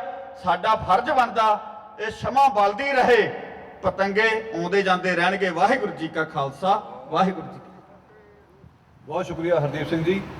ਸਾਡੇ ਅਗਲੇ ਬੁਲਾਰੇ ਨੇ ਗੁਰਮੁਖ ਸਿੰਘ ਦਿਓਲ, ਉਸ ਤੋਂ ਪਿੱਛੋਂ ਗੁਰਮੀਤ ਸਿੰਘ ਤੂਰ, ਉਹਨਾਂ ਨੇ ਇੱਕ ਨਾਂ ਤਜਵੀਜ਼ ਕੀਤਾ ਕਿੱਕੀ ਨਾਂ ਦੇ ਕਿਸੇ ਨੌਜਵਾਨ ਦਾ। ਉਹਨਾਂ ਨੂੰ ਬੇਨਤੀ ਕਿ ਉਹ ਆ ਕੇ ਆਪਣੇ 2 ਸ਼ਬਦ ਕਹਿਣ। ਅਕਾਲ ਪੁਰਖ ਦੀ ਬਖਸ਼ੀ ਫਤਿਹ ਬੁਲਾਈਏ। ਵਾਹਿਗੁਰੂ ਜੀ ਕਾ ਖਾਲਸਾ, ਵਾਹਿਗੁਰੂ ਜੀ ਕੀ ਫਤਿਹ। ਸਭ ਤੋਂ ਪਹਿਲਾਂ ਗੁਰਪ੍ਰੀਤ ਭਾਜੀ ਹੁਣਾਂ ਦਾ ਧੰਨਵਾਦ, ਜਿਹੜੇ ਹਰ ਸਾਲ ਉਪਰਾਲਾ ਕਰਦੇ, ਸ਼ਰਧਾਂਜਲੀ ਉਹਨਾਂ ਸ਼ਹੀਦਾਂ ਨੂੰ ਦਿੱਤੀ ਜਾਂਦੀ ਆ। ਤੇ ਆਪਾਂ ਜੈਨੋਸਾਈਡ ਦਾ, ਜਿੱਦਾਂ ਸਿੱਖ ਨਸਲਕੁਸ਼ੀ ਦੀ ਜਦੋਂ ਗੱਲ ਕਰਦੇ ਆ, ਕੁਝ ਲੋਕਾਂ ਦਾ ਆਪਣਾ ਆਪਣਾ ਸਾਰਾ ਇਹਦੀ ਨੁਕਤਾ ਹੁੰਦਾ ਇਹ ਚੀਜ਼ਾਂ ਨੂੰ ਸਮਝਣ ਦਾ। ਕੁਛ ਆਪਾਂ ਤਤਕਾਲੀ ਘਟਨਾਵਾਂ ਦੇ ਵਿੱਚ ਸਮਝਦੇ ਹਾਂ ਵੀ ਆਹ ਇਦਾਂ ਹੋਇਆ ਤਾਂ ਇਸ ਕਰਕੇ ਇਦਾਂ ਹੋ ਗਿਆ, ਵੀ ਸੰਤਾਂ ਨੇ ਉੱਥੇ ਧਰਮ ਯੁੱਧ ਮੋਰਚਾ ਚਲਾਇਆ ਤਾਂ ਉਹਨਾਂ ਨੇ ਹਮਲਾ ਕਰ ਦਿੱਤਾ ਭਾਰਤੀ ਸਟੇਟ ਨੇ, ਤੇ ਉਸ ਤੋਂ ਬਾਅਦ ਇੰਦਰਾ ਦੇ ਕਤਲ ਦੇ ਵਜੋਂ ਇਹ ਚੀਜ਼ਾਂ ਹੋਈਆਂ। ਇਹ ਅਸਲ ਦੇ ਵਿੱਚ ਮਨੁੱਖੀ ਅਕਲ ਦੀ ਇੱਕ ਸਮਰੱਥਾ ਹੁੰਦੀ ਆ, ਉਹ ਜਿੱਦਾਂ ਕਦਾ ਉਹਦਾ ਘੇਰਾ ਹੁੰਦਾ ਉਸ ਘੇਰੇ ਦੇ ਅਕੋਰਡਿੰਗ ਉਹ ਚੀਜ਼ਾਂ ਨੂੰ ਸਮਝਣ ਦਾ। ਪਰ ਜਦੋਂ ਤੁਸੀਂ ਅਕਾਲ ਤਖਤ ਸਾਹਿਬ ਦਾ ਆਪਾਂ ਦੇਖਾਂਗੇ, ਦੁਨੀਆ ਦੇ ਵਿੱਚ ਜਿਹੜੇ ਸਾਡੇ ਕੋਲ ਸਿਆਸਤ ਦੇ ਮਾਡਲ ਪਏ ਆ ਨਾ, ਉਹਨਾਂ ਦੇ ਵਿੱਚ ਕੋਈ ਦੁਨੀਆ 'ਚ ਵੱਖ-ਵੱਖ ਹੈ, ਕੋਈ ਸੈਕੂਲਰ ਸਿਆਸਤ ਆ ਜਾਂ ਕੋਈ ਕਮਿਊਨਿਜ਼ਮ ਹੈ, ਲਿਬਰਲਿਜ਼ਮ ਹੈ, ਸੋਸ਼ਲਿਜ਼ਮ ਵੱਖ-ਵੱਖ ਆ। ਇੱਕ ਸਿੱਖਾਂ ਕੋਲ ਆਪਣੀ ਸਿਆਸਤ ਵੀ ਪਈ ਆ, ਜਿਹਨੂੰ ਅਸੀਂ ਗੁਰਮਤਿ ਸਿਆਸਤ ਕਹਿੰਦੇ ਆ। ਉਹਨੂੰ ਸਾਨੂੰ ਸ਼ਾਇਦ ਦੂਜੇ ਭਾਈਚਾਰੇ ਘੱਟ ਕਈ ਵਾਰੀ ਸਮਝਦੇ ਆ, ਪਰ ਸਾਨੂੰ ਸਿੱਖਾਂ ਨੂੰ ਜ਼ਰੂਰ ਉਹ ਸਮਝਣੀ ਚਾਹੀਦੀ। ਜਿਹੜਾ ਸਾਡੇ ਕੋਲ ਮਾਡਲ ਪਿਆ ਦਰਬਾਰ ਸਾਹਿਬ ਦਾ, ਸਰਬੱਤ ਦੇ ਭਲੇ ਦਾ, ਉਹ ਸਾਰੀ ਮਨੁੱਖਤਾ ਦੇ ਲਈ ਆ। ਉਹਦੇ ਸਾਹਮਣੇ ਅਕਾਲ ਤਖਤ ਸਾਹਿਬ ਦਾ, ਉਹ ਜਦੋਂ ਦਾ ਮਾਡਲ ਪੈਦਾ ਹੋਇਆ ਗੁਰੂ ਨਾਨਕ ਪਾਤਸ਼ਾਹ ਦੇ ਨਾਲ ਹੀ ਸ਼ੁਰੂ ਹੋਇਆ। ਉਹ ਅਸਲ ਦੇ ਵਿੱਚ ਉਹ ਉਸ ਮਾਡਲ ਦੇ ਵਿੱਚੋਂ ਹੀ ਜਿਹੜੀਆਂ ਚੀਜ਼ਾਂ ਸਮਝੀਆਂ, ਜੇ ਸਮਝਾਂਗੇ ਫਿਰ ਉਹ ਚੀਜ਼ਾਂ ਮਤਲਬ ਸਪਸ਼ਟ ਜ਼ਿਆਦਾ ਹੁੰਦੀਆਂ ਆ। ਹੁਣ ਅਦਰਵਾਈਜ਼ ਸਿੱਖਾਂ ਦਾ ਕੋਈ ਮਸਲਾ ਨਹੀਂ ਹੈਗਾ, ਕੋਈ ਘੱਲੂਘਾਰੇ ਸਿੱਖਾਂ ਨਾਲ ਕੋਈ ਨਵੇਂ ਨਹੀਂ ਹੁੰਦੇ, ਤੇ ਨਾ ਹੀ ਕਿਉਂਕਿ ਸਿੱਖਾਂ ਨੂੰ ਜਿਹੜੀ ਘੱਲੂਘਾਰਿਆਂ ਦੀ ਇਹ ਚੀਜ਼ ਠੀਕ ਆ, ਸਾਰੇ ਸਾਡੇ ਨਾਲ ਸਿੱਖਾਂ ਨਾਲ ਉਹ ਸਹਿਮਤੀ ਦਿੰਦੇ ਆ, ਠੀਕ ਆ। ਪਰ ਸਿੱਖਾਂ ਵਾਲੇ ਬੇਸ਼ੱਕ ਸ਼ਹੀਦੀਆਂ ਹੋਣ, ਬੇਸ਼ੱਕ ਉਹਨਾਂ ਦੇ ਜੇਲ੍ਹਾਂ 'ਚ ਜਾਣ ਜਾਂ ਉਹਨਾਂ ਨਾਲ ਘੱਲੂਘਾਰੇ ਨਾਲ, ਉਹਨਾਂ ਲਈ ਇੱਕੋ ਹੀ ਆਨੰਦ ਦੀ ਅਵਸਥਾ, ਚੜ੍ਹਦੀ ਕਲਾ ਨਾਲ ਹੀ ਗੁਰੂ ਦੇ ਹੁਕਮ ਦੇ ਵਿੱਚ ਇਹ ਚੀਜ਼ਾਂ ਮੰਨਣੀਆਂ ਪੈਂਦੀਆਂ। ਅਸੀਂ ਉਹਨਾਂ ਚੀਜ਼ਾਂ ਦਾ ਅਫਸੋਸ ਨਹੀਂ ਪ੍ਰਗਟ ਕਰਦੇ ਵੀ ਸਾਡੇ ਨਾਲ ਕਤਲੇਆਮ, ਕਿਉਂਕਿ ਜਦੋਂ ਤੁਸੀਂ ਕੁਝ ਮੁੱਲ ਤਾਰਨਾ ਹੀ ਪੈਣਾ ਤੁਹਾਨੂੰ। ਜੇ ਸਿੱਖਾਂ ਨੇ ਛੋਟੇ ਘੱਲੂਘਾਰੇ ਦਾ ਮੁੱਲ ਤਾਰਿਆ ਆ, ਪਹਿਲਾਂ ਬਾਬਾ ਬੰਦਾ ਸਿੰਘ ਬਹਾਦਰ ਦੀ ਸ਼ਹੀਦੀ ਹੋਈ, ਜਦੋਂ ਉਹਨਾਂ ਨੇ ਰਾਜ ਕਾਇਮ ਕੀਤਾ, ਉਦੋਂ ਲੱਗਦਾ ਹੈਗਾ ਬਸ ਕੰਮ ਖਤਮ ਆ। ਪਹਿਲਾਂ ਚਮਕੌਰ ਦੀ ਗੜੀ ਤੋਂ ਸ਼ੁਰੂ ਕਰ ਲਓ, ਬੇਸ਼ੱਕ ਵੀ ਲੱਗਦਾ ਸੀਗਾ ਨਹੀਂ ਗੁਰੂ ਪਾਤਸ਼ਾਹ ਚਲੇ ਗਏ ਆ ਪੰਜਾਬ ਛੱਡ ਕੇ ਤੇ ਹੁਣ ਬਸ ਇਸ ਤੋਂ ਉੱਪਰ। ਉਦੋਂ ਪਤਾ ਨਹੀਂ ਲੱਗਾ ਵੀ ਕਿਹੜੇ ਵੇਲੇ ਗੁਰੂ ਪਾਤਸ਼ਾਹ ਪ੍ਰਗਟ ਹੋ ਗਏ ਬੰਦਾ ਸਿੰਘ ਬਹਾਦਰ ਦੇ ਨਾਲ, ਉਸ ਰੂਪ 'ਚ ਹੀ ਉਸੇ ਸਾਰੀ ਕਲਪ ਕਰ ਦਿੱਤੀ ਉਸ ਦੇਸ਼ ਦੀ, ਉਸ ਖਿੱਤੇ ਦੀ। ਤੇ ਮਗਰ ਛੋਟਾ ਘੱਲੂਘਾਰਾ ਹੋਇਆ, ਉਹ ਲਖਪਤ ਰਾਏ ਦੀਵਾਨ ਨੇ ਕੀਤਾ, ਤੇ ਲੱਗਦਾ ਹੈਗਾ ਨਹੀਂ ਹੁਣ ਕੰਮ ਖਤਮ ਹੋ ਗਿਆ। ਤੇ ਉਹੀ ਦੇਖ ਲਓ ਲਖਪਤ ਰਾਏ ਨੂੰ ਦੀਵਾਨ ਕੌੜਾ ਮੰਨ ਲਏ, ਮੀਰ ਮੰਨੂ ਤੋਂ ਖਰੀਦ ਕੇ ਗਾਂ, ਉਹਦਾ ਕਿੱਦਾਂ, ਉਹ ਹਿਸਟਰੀ ਆ ਮੇਰੇ ਵੱਲ। ਜਦੋਂ ਵੱਡਾ ਘੱਲੂਘਾਰਾ ਹੈ ਉਦੋਂ ਅੱਧੀ ਕੌਮ ਸ਼ਹੀਦ ਹੋ ਗਈ। ਸਿੱਖਾਂ ਨੇ ਮੇਰਾ ਕਹਿਣ ਤੋਂ ਭਾਵ ਉਹਨਾਂ ਦੇ ਇਸ ਤਰੀਕੇ ਨਾਲ ਨਹੀਂ ਲਿਆ ਵੀ ਅਸੀਂ ਉਹਨੂੰ ਸੋਗ ਜਾਂ ਅਫਸੋਸ ਦੇ ਵਿੱਚ, ਉਹ ਤੋਂ ਵੱਡੇ ਘੱਲੂਘਾਰੇ ਵਿੱਚ ਅੱਧੀ ਕੌਮ 30-35 ਹਜ਼ਾਰ ਤੋਂ 50 ਹਜ਼ਾਰ ਤੱਕ ਕਹੀ ਜਾਂਦੀ ਆ ਫਰਵਰੀ 1962 'ਚ। ਤੇ ਉਹ 8-10 ਮਹੀਨਿਆਂ ਵਿੱਚ ਦੀਵਾਲੀ ਦੇ ਵੇਲੇ ਜਾ ਕੇ, ਮੇਰਾ ਕਹਿਣ ਤੋਂ ਭਾਵ ਦਰਬਾਰ ਸਾਹਿਬ ਦੇ ਵਿੱਚ ਫੇਰ ਚੜ੍ਹਦੀ ਕਲਾ ਦੇ ਨਾਲ ਉਸੇ ਅਬਦਾਲੀ ਨੂੰ ਘੇਰਿਆ ਤੇ ਉਹਨੂੰ ਉੱਥੋਂ ਘੇਰ ਕੇ ਉਹਨੂੰ ਲਾਹੌਰ ਤੱਕ ਭਜਾਇਆ। ਲਾਹੌਰ ਤੱਕ ਤੋਂ ਵੀ ਉਹਨੂੰ ਕਾਬਲ ਕੰਧਾਰ ਤੱਕ ਭੇਜ ਦਿੱਤਾ। ਮੰਨ ਲਓ ਉਹਦੀ ਹਿੰਮਤ ਨਹੀਂ ਪਈ ਮੁੜ ਕੇ, ਉਹ ਅਬਦਾਲੀ ਦਾ ਕਹਿ ਦਿੰਦੇ ਆ ਵੀ ਪਾਣੀਪਤ ਦੀ ਲੜਾਈ ਹੋਈ ਵੀ ਅਬਦਾਲੀ ਤੇ ਮਰਾਠਿਆਂ ਵਿੱਚ, ਉਹ ਚੀਜ਼ਾਂ ਬੜੀਆਂ ਬਾਲੀਆਂ ਨਹੀਂ, ਜਿੱਦਾਂ ਦੀ ਤੁਸੀਂ ਹਿਸਟਰੀ ਪਾਣੀ ਸਟੇਟ ਦੀ ਉਦਾਂ ਦੀਆਂ ਹੁੰਦੀਆਂ। ਤੇ ਉਸ ਤੋਂ ਬਾਅਦ ਹੀ ਮੇਰਾ ਕਹਿਣ ਤੋਂ ਬਾਅਦ ਜਦੋਂ ਖਾਲਸਾ ਰਾਜ ਦਾ ਪਤਨ ਹੁੰਦਾ, ਇਹਦੇ ਵਿੱਚੋਂ ਹੀ ਸਾਰੀ ਨੁਕਤੇ ਤੁਰਦੇ ਆ। ਤੇ ਖਾਲਸਾ ਰਾਜ ਦੇ ਪਤਨ ਤੋਂ ਬਾਅਦ ਪਹਿਲੀ ਵਾਰੀ, ਬੇਸ਼ੱਕ ਸਾਡੇ ਗਦਰੀ ਬਾਬੇ, ਸਾਡੇ ਸ਼ਹੀਦਾਂ ਦਾ ਸਾਰਿਆਂ ਦਾ ਸਤਿਕਾਰ, ਪਰ ਸਿੱਖ ਸਿਆਸਤ ਨੇ ਪਹਿਲੀ ਵਾਰੀ ਸਿਰ ਉਦੋਂ ਚੁੱਕਿਆ ਜਦੋਂ ਸੰਤ ਜਰਨੈਲ ਸਿੰਘ ਭਿੰਡਰਾਂ ਵਾਲਿਆਂ ਨੇ ਉਹ ਸਿਆਸਤ ਦੀ ਗੱਲ ਕੀਤੀ, ਉਸ ਖੁਦ ਮੁਖਤਿਆਰੀ ਦੇ ਨਾਂ ਹੇਠ, ਆਨੰਦਪੁਰ ਸਾਹਿਬ ਦੇ ਮਤੇ ਦੇ ਨਾਂ ਹੇਠ। ਉਹ ਉਸ ਸਿਆਸਤ ਦਾ ਅਸਲ ਦੇ ਵਿੱਚ ਭਾਰਤੀ ਸਟੇਟ ਦੇ ਨਾਲ ਕਲੈਸ਼ ਚੱਲਦਾ ਆ, ਉਹ ਅੱਜ ਵੀ ਆ ਚੱਲਦਾ ਰਹਿਣਾ। ਉਹਦੇ ਵਿੱਚੋਂ ਹੀ ਜੇ ਆਪਾਂ ਚੀਜ਼ਾਂ ਸਮਝਾਂਗੇ, ਮੇਰੀ ਗੱਲ ਕਿਉਂਕਿ ਬਹੁਤ ਬਲਾਰੀਬਲ, ਮੈਂ ਤਾਂ ਇਹ ਗੱਲ ਨੁਕਤੇ ਤੋਂ ਕੀਤੀ ਕਿ ਅਦਰਵਾਈਜ਼ ਉਹ ਚੀਜ਼ਾਂ ਸਾਡੇ ਸਮਝ ਨਹੀਂ ਆਉਣੀਆਂ। ਤੇ ਸਿੱਖਾਂ ਦੀ ਸਿਆਸਤ ਨੂੰ ਕਈ ਵਾਰੀ ਸਾਡੇ ਸਮਕਾਲੀ ਭਰਾ ਹੁੰਦੇ, ਕੋਈ ਸੈਕੂਲਰ ਕਹਾਉਣ ਵਾਲੇ, ਕੋਈ ਖੱਬੇ ਸੱਜੇ ਵਾਲੇ, ਉਹ ਫਿਰਕੂ ਸਿਆਸਤ ਐਲਾਨ ਕਰ ਦਿੰਦੇ। ਦੇਖੋ ਕਿਸੇ ਦੇ ਫਿਰਕੇ ਨੇ ਆਪਣੀ ਸਿਆਸਤ ਕਰਨ ਦਾ ਬੰਸਵੰਤ ਆ, ਹਰ ਇੱਕ ਨੂੰ ਹੱਕ ਆ, ਕੋਈ ਖੱਬੇ ਵਾਲੀ ਕਰੇ ਸੱਜੇ ਵਾਲੀ, ਪਰ ਸਿੱਖਾਂ ਦੀ ਸਿਆਸਤ ਸਰਬੱਤ ਦੇ ਭਲੇ ਵਾਲੀ ਆ। ਇਹਨਾਂ ਦਾ ਇਤਿਹਾਸ ਆ, ਇਹ ਕਦੇ ਜੈਨੋਸਾਈਡ ਇਸ ਤਰ੍ਹਾਂ ਦੇ ਨਹੀਂ ਕਰਦੇ ਵੀ ਠੀਕ ਹੈ ਕਿਸੇ ਵਿਅਕਤੀ ਵਿਸ਼ੇਸ਼ ਨਾਲ ਵਿਰੋਧ ਹੁੰਦਾ ਉਹਨਾਂ ਚੀਜ਼ਾਂ ਦਾ, ਪਰ ਇੱਕ ਸਮੁੱਚਤਾ ਜਦੋਂ ਤੁਹਾਡੇ ਹੱਥ ਰਾਜ ਪ੍ਰਬੰਧ ਆ ਜਾਂਦਾ, ਉਹ ਸਿੱਖਾਂ ਦਾ ਇਤਿਹਾਸ ਆ, ਭਾਵੇਂ ਬਾਬਾ ਬੰਦਾ ਸਿੰਘ ਬਹਾਦਰ ਜਾਂ ਸਿੱਖ ਮਿਸਲਾਂ ਦਾ ਹੋਵੇ, ਮਹਾਰਾਜਾ ਰਣਜੀਤ ਸਿੰਘ ਦਾ ਹੋਵੇ। ਤੇ ਉਹ ਸੰਜੇ ਸੂਰੀ ਦੀ ਸ਼ਾਇਦ ਉਹ ਕਿਤਾਬ ਤੁਸੀਂ ਬਹੁਤਿਆਂ ਨੇ ਉਹਦੇ ਅੱਜ ਵੀ ਇੰਟਰਵਿਊ ਪਈਆਂ, ਪੜ੍ਹ ਲਿਓ। ਉਹ ਕਹਿੰਦਾ ਜਦੋਂ ਸੰਤ ਜਰਨੈਲ ਸਿੰਘ ਸ਼ਹੀਦ ਹੋਏ ਆ ਤਾਂ ਉਹਨਾਂ ਦੇ ਪਿੰਡ ਜਾਂਦੇ ਆ, ਬਾਘੇ ਪੁਰਾਣੇ ਦੇ ਲਾਗੇ ਆ ਉਹਨਾਂ ਦਾ ਪਿੰਡ ਰੋਡ, ਉਹ ਉੱਥੇ ਜਾ ਕੇ ਕਹਿੰਦਾ ਵੀ ਮੈਨੂੰ ਕਹਿੰਦਾ ਇਦਾਂ ਲੱਗੇ ਵੀ ਸਾਰੇ ਸਿੱਖ ਹੀ ਐਡਾ ਵੱਡਾ ਅਕਾਲ ਤਖਤ ਸਾਹਿਬ ਤੇ ਹਮਲਾ ਹੋਇਆ ਵੀ ਮੈਂ ਇਕੱਲਾ ਹੀ ਆ ਹਿੰਦੂ ਜਾਂ ਆਪਣੇ ਆਪ ਨੂੰ ਸੰਬੋਧਨ ਨੇ ਕੀਤਾ ਵੀ ਮੈਨੂੰ ਡਰਿਆ, ਪਰ ਕਹਿੰਦਾ ਮੈਨੂੰ ਕੋਈ ਭੈ ਨਹੀਂ, ਮੈਨੂੰ ਬੰਦਾ ਕੋਈ ਸਾਈਕਲ ਵਾਲਾ ਛੱਡ ਕੇ ਗਿਆ, ਕਿੱਦਾਂ ਉਹਦੇ ਘਰ ਗਏ 150-200 ਬੰਦੇ ਬੈਠੇ, ਪਰ ਮੈਨੂੰ ਕਹਿੰਦਾ ਕੋਈ ਡਰ ਨਹੀਂ ਲੱਗਾ। ਉਹੀ ਜਦੋਂ ਦਿੱਲੀ ਕਤਲੇਆਮ ਵੇਲੇ ਉਹ ਕਮਲਨਾਥ ਨੂੰ ਦੇਖਦਾ ਵੀ ਉੱਥੇ ਆਪ ਮੰਨ ਲਓ ਮੋਹਰੀ ਬਣ ਕੇ ਉਹ ਆਗੂ ਇਸ ਤਰ੍ਹਾਂ ਕਰ ਰਿਹਾ ਆ, ਵੀ ਉਹਨੇ ਕਿਹਾ ਵੀ ਉਹ ਚੀਜ਼ਾਂ, ਉਹਨੇ ਅਦਾਲਤ 'ਚ ਵੀ ਕਿਹਾ ਵੀ ਮੈਂ ਦਿੰਦਾ ਆ ਗਵਾਹੀ। ਉਹਨੂੰ ਅਦਾਲਤ ਨੇ ਇੱਥੋਂ ਤੱਕ ਸ਼ਰਮਿੰਦਾ ਕੀਤਾ ਵੀ ਤੂੰ ਇਹ ਸਾਬਤ ਕਰ ਵੀ ਤੂੰ ਉੱਥੇ ਗਿਆ ਸੀਗਾ, ਵੀ ਤੈਨੂੰ ਕੌਣ ਪ੍ਰੂਵ ਕਰੇ ਵੀ ਤੂੰ ਉੱਥੇ ਗਿਆ। ਉਹ ਕਹਿੰਦਾ ਮੈਂ ਜਰਨਲਿਸਟ ਆ, ਵੀ ਮੇਰਾ ਫਰਜ਼ ਆ ਜਾਣਾ, ਜਾਂ ਪੱਤਰਕਾਰ ਇੱਥੇ ਕੋਲੇ ਹੀ ਨਾ ਇਹਨਾਂ ਦੇ ਖਬਰ ਕਰਨ ਕਿਤੇ ਇੱਦਾਂ ਤੱਕ ਜਲੀਲ ਕੀਤਾ ਗਿਆ ਉਹਦੀਆਂ ਤਰੀਕਤਾ। ਤੇ ਉਹੀ ਕੁਲਦੀਪ ਨਈਅਰ ਜਿਹਨੂੰ ਆਪਾਂ ਸੈਕੂਲਰ ਕਹਿੰਦੇ ਹੁੰਦੇ, ਕਿ ਉਹਨੇ ਬੜੇ ਮਾਣ ਨਾਲ 2 ਹਫ਼ਤੇ ਬਾਅਦ ਅਖਬਾਰ ਦੇ ਵਿੱਚ ਲਿਖਿਆ ਸੀਗਾ ਵੀ ਆਖਰ ਸਿੱਖ ਹਿੰਦੂ ਭਾਈਚਾਰਾ ਕਦੋਂ ਤੱਕ ਮੰਨ ਲਓ ਡਰਪੋਕ ਬਣ ਕੇ ਬੈਠਾ ਰਹਿੰਦਾ। ਠੀਕ ਆ ਜੇ ਕਿਸੇ ਨੂੰ ਆ, ਪਰ ਤੁਹਾਨੂੰ ਕਦੇ ਤੁਸੀਂ ਇਨਸਾਫ ਦੀਆਂ ਵੀ ਉਦਾਹਰਨਾਂ ਸੈੱਟ ਕਰੋ ਹਨਾ। ਉਹ ਕਦੇ ਬਾਗੇ ਤੇ ਜਾ ਕੇ ਪਖੰਡ ਕਰਦਾ ਹੁੰਦਾਗਾ ਹਿੰਦੂ ਇੰਡੀਆ ਪਾਕਿਸਤਾਨ ਦੇ ਨਾਂ ਦੇ ਉੱਤੇ ਵੀ ਅਸੀਂ, ਮੇਰਾ ਕਹਿੰਦਾ ਕਰੈਕਟਰ ਹੁੰਦਾ ਬੰਦੇ ਦਾ। ਜੇ ਤੁਸੀਂ ਵੱਖ-ਵੱਖ ਕਿਸੇ ਚੀਜ਼ ਨਾਲ ਵੀ ਸੰਬੰਧ ਹੋ ਸਕਦੇ, ਤੇ ਸਿੱਖਾਂ ਨੂੰ ਮੈਂ ਇੱਕ ਬਾਕੀਆਂ ਨੂੰ ਵੀ ਸੰਬੋਧਨ ਹੋਣਾ ਚਾਹੁੰਦਾ ਵੀ ਸਿੱਖਾਂ ਨੂੰ ਇਹਨਾਂ ਚੀਜ਼ਾਂ ਨੂੰ ਚੜ੍ਹਦੀ ਕਲਾ ਨਾਲ ਲੈਣਾ ਚਾਹੀਦਾ। ਇਹ 'ਚ ਘੱਲੂਘਾਰੇ ਤੇ ਸ਼ਹੀਦੀਆਂ, ਇਹ ਗੁਰੂ ਦਾ ਸਿਦਕ ਸਾਡੇ ਲਈ ਪਰਖਣਾ ਪੈਂਦਾ ਆ, ਇਹਨਾਂ ਦੇ ਵਿੱਚੋਂ ਹੀ ਚੜ੍ਹਦੀ ਕਲਾ। ਨਹੀਂ ਤਾਂ ਸਾਡੀਆਂ ਰਗਾਂ ਵਿੱਚ ਦੌੜਦਾ ਜਿਹੜਾ ਖੂਨ ਆ, ਜਦੋਂ ਉਹ ਖੌਫ ਬਣ ਜਾਵੇ ਮੌਤ ਦਾ, ਹੈ ਨਾ, ਉਹ ਫਿਰ ਜਿਉਣਾ ਨਹੀਂ ਹੁੰਦਾ, ਉਹ ਮਰਨਾ ਹੀ ਹੁੰਦਾ। ਉਹ ਭਾਵੇਂ ਜਿਉਂਦੀਆਂ ਲਾਸ਼ਾਂ ਨੂੰ ਇਹਨਾਂ ਆਪਣੇ ਖੂਨ ਦੇ ਵਿੱਚ ਜਿਉਂਦੇ ਖੌਫ ਨੂੰ ਕੱਢ ਕੇ ਇਹਦੇ ਵਿੱਚੋਂ ਹੀ ਜ਼ਿੰਦਗੀਆਂ ਬਖਸ਼ਣੀਆਂ ਚਾਹੀਦੀਆਂ, ਜਿੱਦਾਂ ਸਿੱਖ ਨੇਸ਼ਨ ਵਾਲੇ ਜ਼ਿੰਦਗੀਆਂ ਬਖਸ਼ਦੇ ਆ। ਤੇ ਜਿੱਦਾਂ ਦੀ ਜੰਗ ਹੋਵੇ ਉਹਦਾ ਉਦਾਂ ਦਾ ਮੁਕਾਬਲਾ ਕਰਨਾ ਚਾਹੀਦਾ। ਜੇ ਹਥਿਆਰਬੰਦ ਜੰਗ ਹੈ ਤਾਂ ਹਥਿਆਰਬੰਦ ਕਰਨੀ ਚਾਹੀਦੀ ਆ, ਜੇ ਸਿਆਸੀ ਜੰਗ ਤਾਂ ਸਿਆਸੀ ਆ, ਜੇ ਸੰਵਾਦ ਵਾਲੀ ਤਾਂ ਸੰਵਾਦ ਵਾਲੀ ਆ। ਸਿੱਖਾਂ ਕੋਲ ਸਾਰੇ ਪੈਂਤੜੇ ਹੈਗੇ ਆ, ਉਹ ਸਾਰੇ ਵਰਤਣੇ ਚਾਹੀਦੇ ਆ। ਇੱਕ ਦੂਜੇ ਨਾਲ ਰਲ ਕੇ ਚੱਲਣਾ ਚਾਹੀਦਾ, ਇੱਕ ਦੂਜੇ ਦੇ ਵਿਰੋਧ ਵਿੱਚ ਨਹੀਂ ਆਉਣਾ ਚਾਹੀਦਾ। ਬੇਸ਼ੱਕ ਜਿੱਥੇ ਵੀ ਕੋਈ ਭਾਈਚਾਰਾ ਆ, ਬੇਸ਼ੱਕ ਉਹ ਇਕੱਲੇ ਹਿੰਦੂ ਭਾਈਚਾਰੇ ਨਹੀਂ, ਸਾਨੂੰ ਉਹਨਾਂ ਨਾਲ ਵੀ ਖੜਨਾ ਪੈਣਾ, ਕਿਉਂਕਿ ਸਾਡੀ ਲੜਾਈ ਉਹ ਸਿਆਸੀ ਆ, ਮੰਨ ਲਓ ਬਦਲਦੀ ਆ। ਦੁਨੀਆ ਜਿੰਨੇ ਬਦਲਿਆ ਉਹਨਾਂ ਚੋਂ ਇੱਕ ਸਾਡਾ ਬਦਲ ਵੀ ਆ, ਤੇ ਸਾਨੂੰ ਉਸ ਬਦਲ ਦਾ ਗੱਜ ਵੱਜ ਕੇ ਪ੍ਰਚਾਰ ਕਰਨਾ ਚਾਹੀਦਾ। ਵੱਧ ਘੱਟ ਗੱਲ ਕਹੀਏ ਤਾਂ ਖਿਮਾ ਦਾ ਜੱਜ ਗੱਜ ਕੇ ਫਤਿਹ ਬੁਲਾਈਏ। ਵਾਹਿਗੁਰੂ ਜੀ ਕਾ ਖਾਲਸਾ, ਵਾਹਿਗੁਰੂ ਜੀ ਕੀ ਫਤਿਹ। ਬਹੁਤ ਸ਼ੁਕਰੀਆ ਗੁਰਮੁਖ ਜੀ। ਸਾਡੇ ਅਖੀਰਲੇ ਬੁਲਾਰੇ ਇੱਕ ਨੌਜਵਾਨ ਦੀ ਗੱਲਬਾਤ ਸੁਣਦੇ ਹਾਂ, ਉਸ ਤੋਂ ਪਿੱਛੋਂ ਅੱਜ ਦੇ ਪ੍ਰੋਗਰਾਮ ਦੀ ਸਮਾਪਤੀ ਹੋਵੇਗੀ। ਸਾਰਿਆਂ ਨੂੰ ਸਤਿ ਸ੍ਰੀ ਅਕਾਲ ਮੇਰੇ ਵੱਲੋਂ। ਮੈਂ ਸੋਨੂੰ ਕਿੱਕੀ। ਜਿਹੜੇ ਲੋਕ ਕਹਿ ਰਹੇ ਆ ਕਿ 84 'ਚ ਜੋ ਹੋਇਆ ਉਹ ਅੱਜ ਵੀ ਹੋ ਰਿਹਾ ਵਾ, ਮੇਰੇ ਨਾਲ ਖੁਦ ਨਾਲ ਬੀਤੀ ਹੋਈ ਹੈ। 9 ਮਹੀਨੇ ਪਹਿਲਾਂ ਮੇਰੇ ਤੇ ਕਤਲ ਦਾ ਕੇਸ ਪਾਇਆ ਇੰਡੀਆ 'ਚ, ਪੰਜਾਬ 'ਚ। ਮੈਂ ਜਲੰਧਰ ਰਹਿਣਾ। ਮੇਰੀ 12 ਸਾਲ ਦੀ ਕੁੜੀ ਤੇ ਵੀ ਨਾਲ ਕਤਲ ਦਾ ਪਰਚਾ ਦਰਜ ਕਰਤਾ। ਮੇਰੀ ਵਾਈਫ ਤੇ ਵੀ ਪਰਚਾ ਦਰਜ ਕੀਤਾ ਗਿਆ। 1 ਮਹੀਨਾ ਮੈਂ ਉੱਥੋਂ ਭੱਜਿਆ ਰਿਹਾ ਵਾਂ। ਉੱਤੋਂ ਮੇਰੇ ਕੋਲ ਇੱਥੇ ਕੈਨੇਡਾ ਦਾ ਅਚਾਨਕ ਵੀਜ਼ਾ ਨਹੀਂ ਸੀਗਾ, ਨਹੀਂ ਤੇ ਮੈਂ ਇੱਥੇ ਆ ਜਾਣਾ ਸੀ ਉਸ ਵੇਲੇ। ਫਿਰ ਮੈਨੂੰ ਵੀਜ਼ਾ ਮਿਲਿਆ, ਫਿਰ ਮੈਂ ਇੱਥੇ ਆ ਗਿਆ। ਪੁਲਿਸ ਵਾਲਿਆਂ ਨੇ ਮੇਰੇ ਕੋਲ 2 ਲੱਖ ਰੁਪਏ ਵੱਖਰਾ ਲਿੱਤਾ ਕਿ ਅਸੀਂ ਨਾ ਤੇਰਾ ਇਹਦੇ 'ਚ ਨਾਮ ਕੱਢ ਦਿੰਦੇ ਆ। ਨਾਮ ਕੱਢਣ ਦੇ ਵਿੱਚ ਇਨਕੁਆਇਰੀਆਂ ਲੱਗ ਗਈਆਂ, ਸਭ ਕੁਝ ਲੱਗ ਗਈਆਂ। ਬਾਅਦ 'ਚੋਂ ਜੀ ਮੇਰੇ ਬੱਚੇ ਦਾ ਨਾਮ ਕੱਢਣ ਦਾ ਬਜਾਏ ਉਹਨਾਂ ਨੇ ਪਰਚਾ ਮਤਲਬ ਪੱਕਾ ਦਰਜ ਕਰਤਾ ਕਿ ਹਾਂਜੀ ਇਹ ਸਾਬਤ ਹੈਗਾ ਜੀ। ਬਾਅਦ 'ਚ ਜਦੋਂ ਮੈਂ ਇੱਥੇ ਪੁਲਿਸ ਵਾਲੇ ਦੀ ਪੋਸਟ ਪਾਈ ਫੇਸਬੁੱਕ ਤੇ ਕਿ ਇਹਨਾਂ ਨੇ ਮੇਰੇ ਨਾਲ ਧੱਕਾ ਕੀਤਾ, ਜਦੋਂ ਪੋਸਟ ਵੇਖ ਕੇ ਸਾਰਿਆਂ ਨੂੰ ਪਤਾ ਲੱਗਾ, 1200-1300 ਲੋਕਾਂ ਨੇ ਸ਼ੇਅਰ ਕਰ ਲਈ, ਤੇ ਉਸ ਵਿੱਚ ਨਾ ਉਹਨੇ ਫਿਰ ਮੇਰਾ 2 ਲੱਖ ਰੁਪਇਆ SHO ਨੇ ਵਾਪਸ ਕੀਤਾ। ਨਾਲ ਜਿਹਨੇ ASI ਨੇ 25000 ਲਿੱਤਾ ਸੀ ਉਹ ਵੀ ਵਾਪਸ ਕਰਕੇ ਗਿਆ। ਜਿਹੜੇ ਕਹਿੰਦੇ ਨਾ ਅੱਜ ਨਹੀਂ ਕੁਝ ਉੱਥੇ ਹੋ ਰਿਹਾ, ਇੱਕ ਕਬੱਡੀ ਦਾ ਮੁੰਡਾ ਪਲੇਅਰ ਮਾਰਿਆ ਉੱਥੇ, ਚਿੱਟੇ ਨੂੰ ਰੋਕਦਾ ਸੀ ਉਹ। ਆਹ ਜਿਹੜੇ ਕੁੱਤੇ ਜਿਹੜੇ ਹੈ ਨਾ, ਇਹ ਸਾਰੇ ਹਰਾਮੀ ਹੈ, ਲੀਡਰ ਜਿੰਨੇ ਵੀ ਹੈ। ਜੋਸ਼ ਇਹਨਾਂ ਕੋ ਅੰਦਰ ਹੈਗਾ ਨਾ, ਅੱਗ ਲਾ ਦੇਵਾਂ ਜਾ ਕੇ ਉੱਥੇ, ਕਿ ਜਿਹੜਾ 12 ਸਾਲ ਦੇ ਬੱਚੇ ਦੇ ਉੱਤੇ ਇੰਨਾ ਜੁਰਮ ਕਰਦੇ ਵੇ। ਚਲੋ ਮੇਰੀ ਬੱਚੀ ਦਾ ਛੋਟੇ ਛੋਟੇ ਹੋਰ ਵੀ ਬੱਚਿਆਂ 84 'ਚ ਬਹੁਤ ਕੁਝ ਹੋਇਆ ਪਿਆ, ਪਰ ਅਸੀਂ ਸਾਰਾ ਕੁਝ ਉੱਥੇ ਵੇਚ-ਵਾਚ ਕੇ ਸਾਰੇ ਧੱਕੇ ਖਾ ਕੇ ਇੱਥੇ ਆ ਗਏ ਆ। ਕੋਈ ਛੋਟੀ ਗੱਲ ਨਹੀਂ ਗੀ। ਮੈਂ ਇੱਥੇ ਕਿਰਾਏ ਤੇ ਰਹਿਣਾ ਪਿਆ, ਨਾ ਮੇਰੇ ਕੋਲ ਘਰ ਹੈ। ਇਸ ਟਾਈਮ ਇੰਨਾ ਦੁਖੀ ਆ, ਫਿਰ ਵੀ ਹੌਸਲਾ ਕਿ ਰੱਬ ਬੈਠਾ ਮੇਰੇ ਨਾਲ, ਕਿ ਮੈਨੂੰ ਉਹ ਮਤਲਬ ਸਾਥ ਦੇ ਰਿਹਾ ਵਾ। ਬਾਕੀ ਕੋਈ ਗੱਲ ਨਹੀਂ। ਵਾਹਿਗੁਰੂ ਜੀ ਕਾ ਖਾਲਸਾ, ਵਾਹਿਗੁਰੂ ਜੀ ਕੀ ਫਤਿਹ। ਮਿਹਰਬਾਨੀ ਜੀ, ਸਾਡੀ ਹਮਦਰਦੀ ਤੁਹਾਡੇ ਨਾਲ। ਸੋ ਕੁਝ ਇੱਕ ਨਾਰੇ, ਉਸ ਤੋਂ ਬਾਅਦ ਅਸੀਂ ਸਮਾਪਤੀ ਕਰਾਂਗੇ। ਇੱਕ ਤੇ ਹਮਲਾ, ਸਭ ਤੇ ਹਮਲਾ। ਇੱਕ ਤੇ ਹਮਲਾ, ਸਭ ਤੇ ਹਮਲਾ। ਭਾਰਤੀ ਰਾਜ ਮੁਰਦਾਬਾਦ, ਭਾਰਤੀ ਰਾਜ ਮੁਰਦਾਬਾਦ। ਤੁਹਾਡਾ ਸਾਰਿਆਂ ਦਾ ਬਹੁਤ ਬਹੁਤ ਧੰਨਵਾਦ। ਲੜਾਈ ਲੰਮੀ ਹੈ, ਅਜੇ ਜਾਰੀ ਹੈ। ਫਿਰ ਮਿਲਾਂਗੇ ਇਸੇ ਤਰ੍ਹਾਂ। ਬਹੁਤ ਬਹੁਤ ਸ਼ੁਕਰੀਆ ਜਾਣ ਲਈ। ਮਿਹਰਬਾਨੀ। ਸਤਿ ਸ੍ਰੀ ਅਕਾਲ।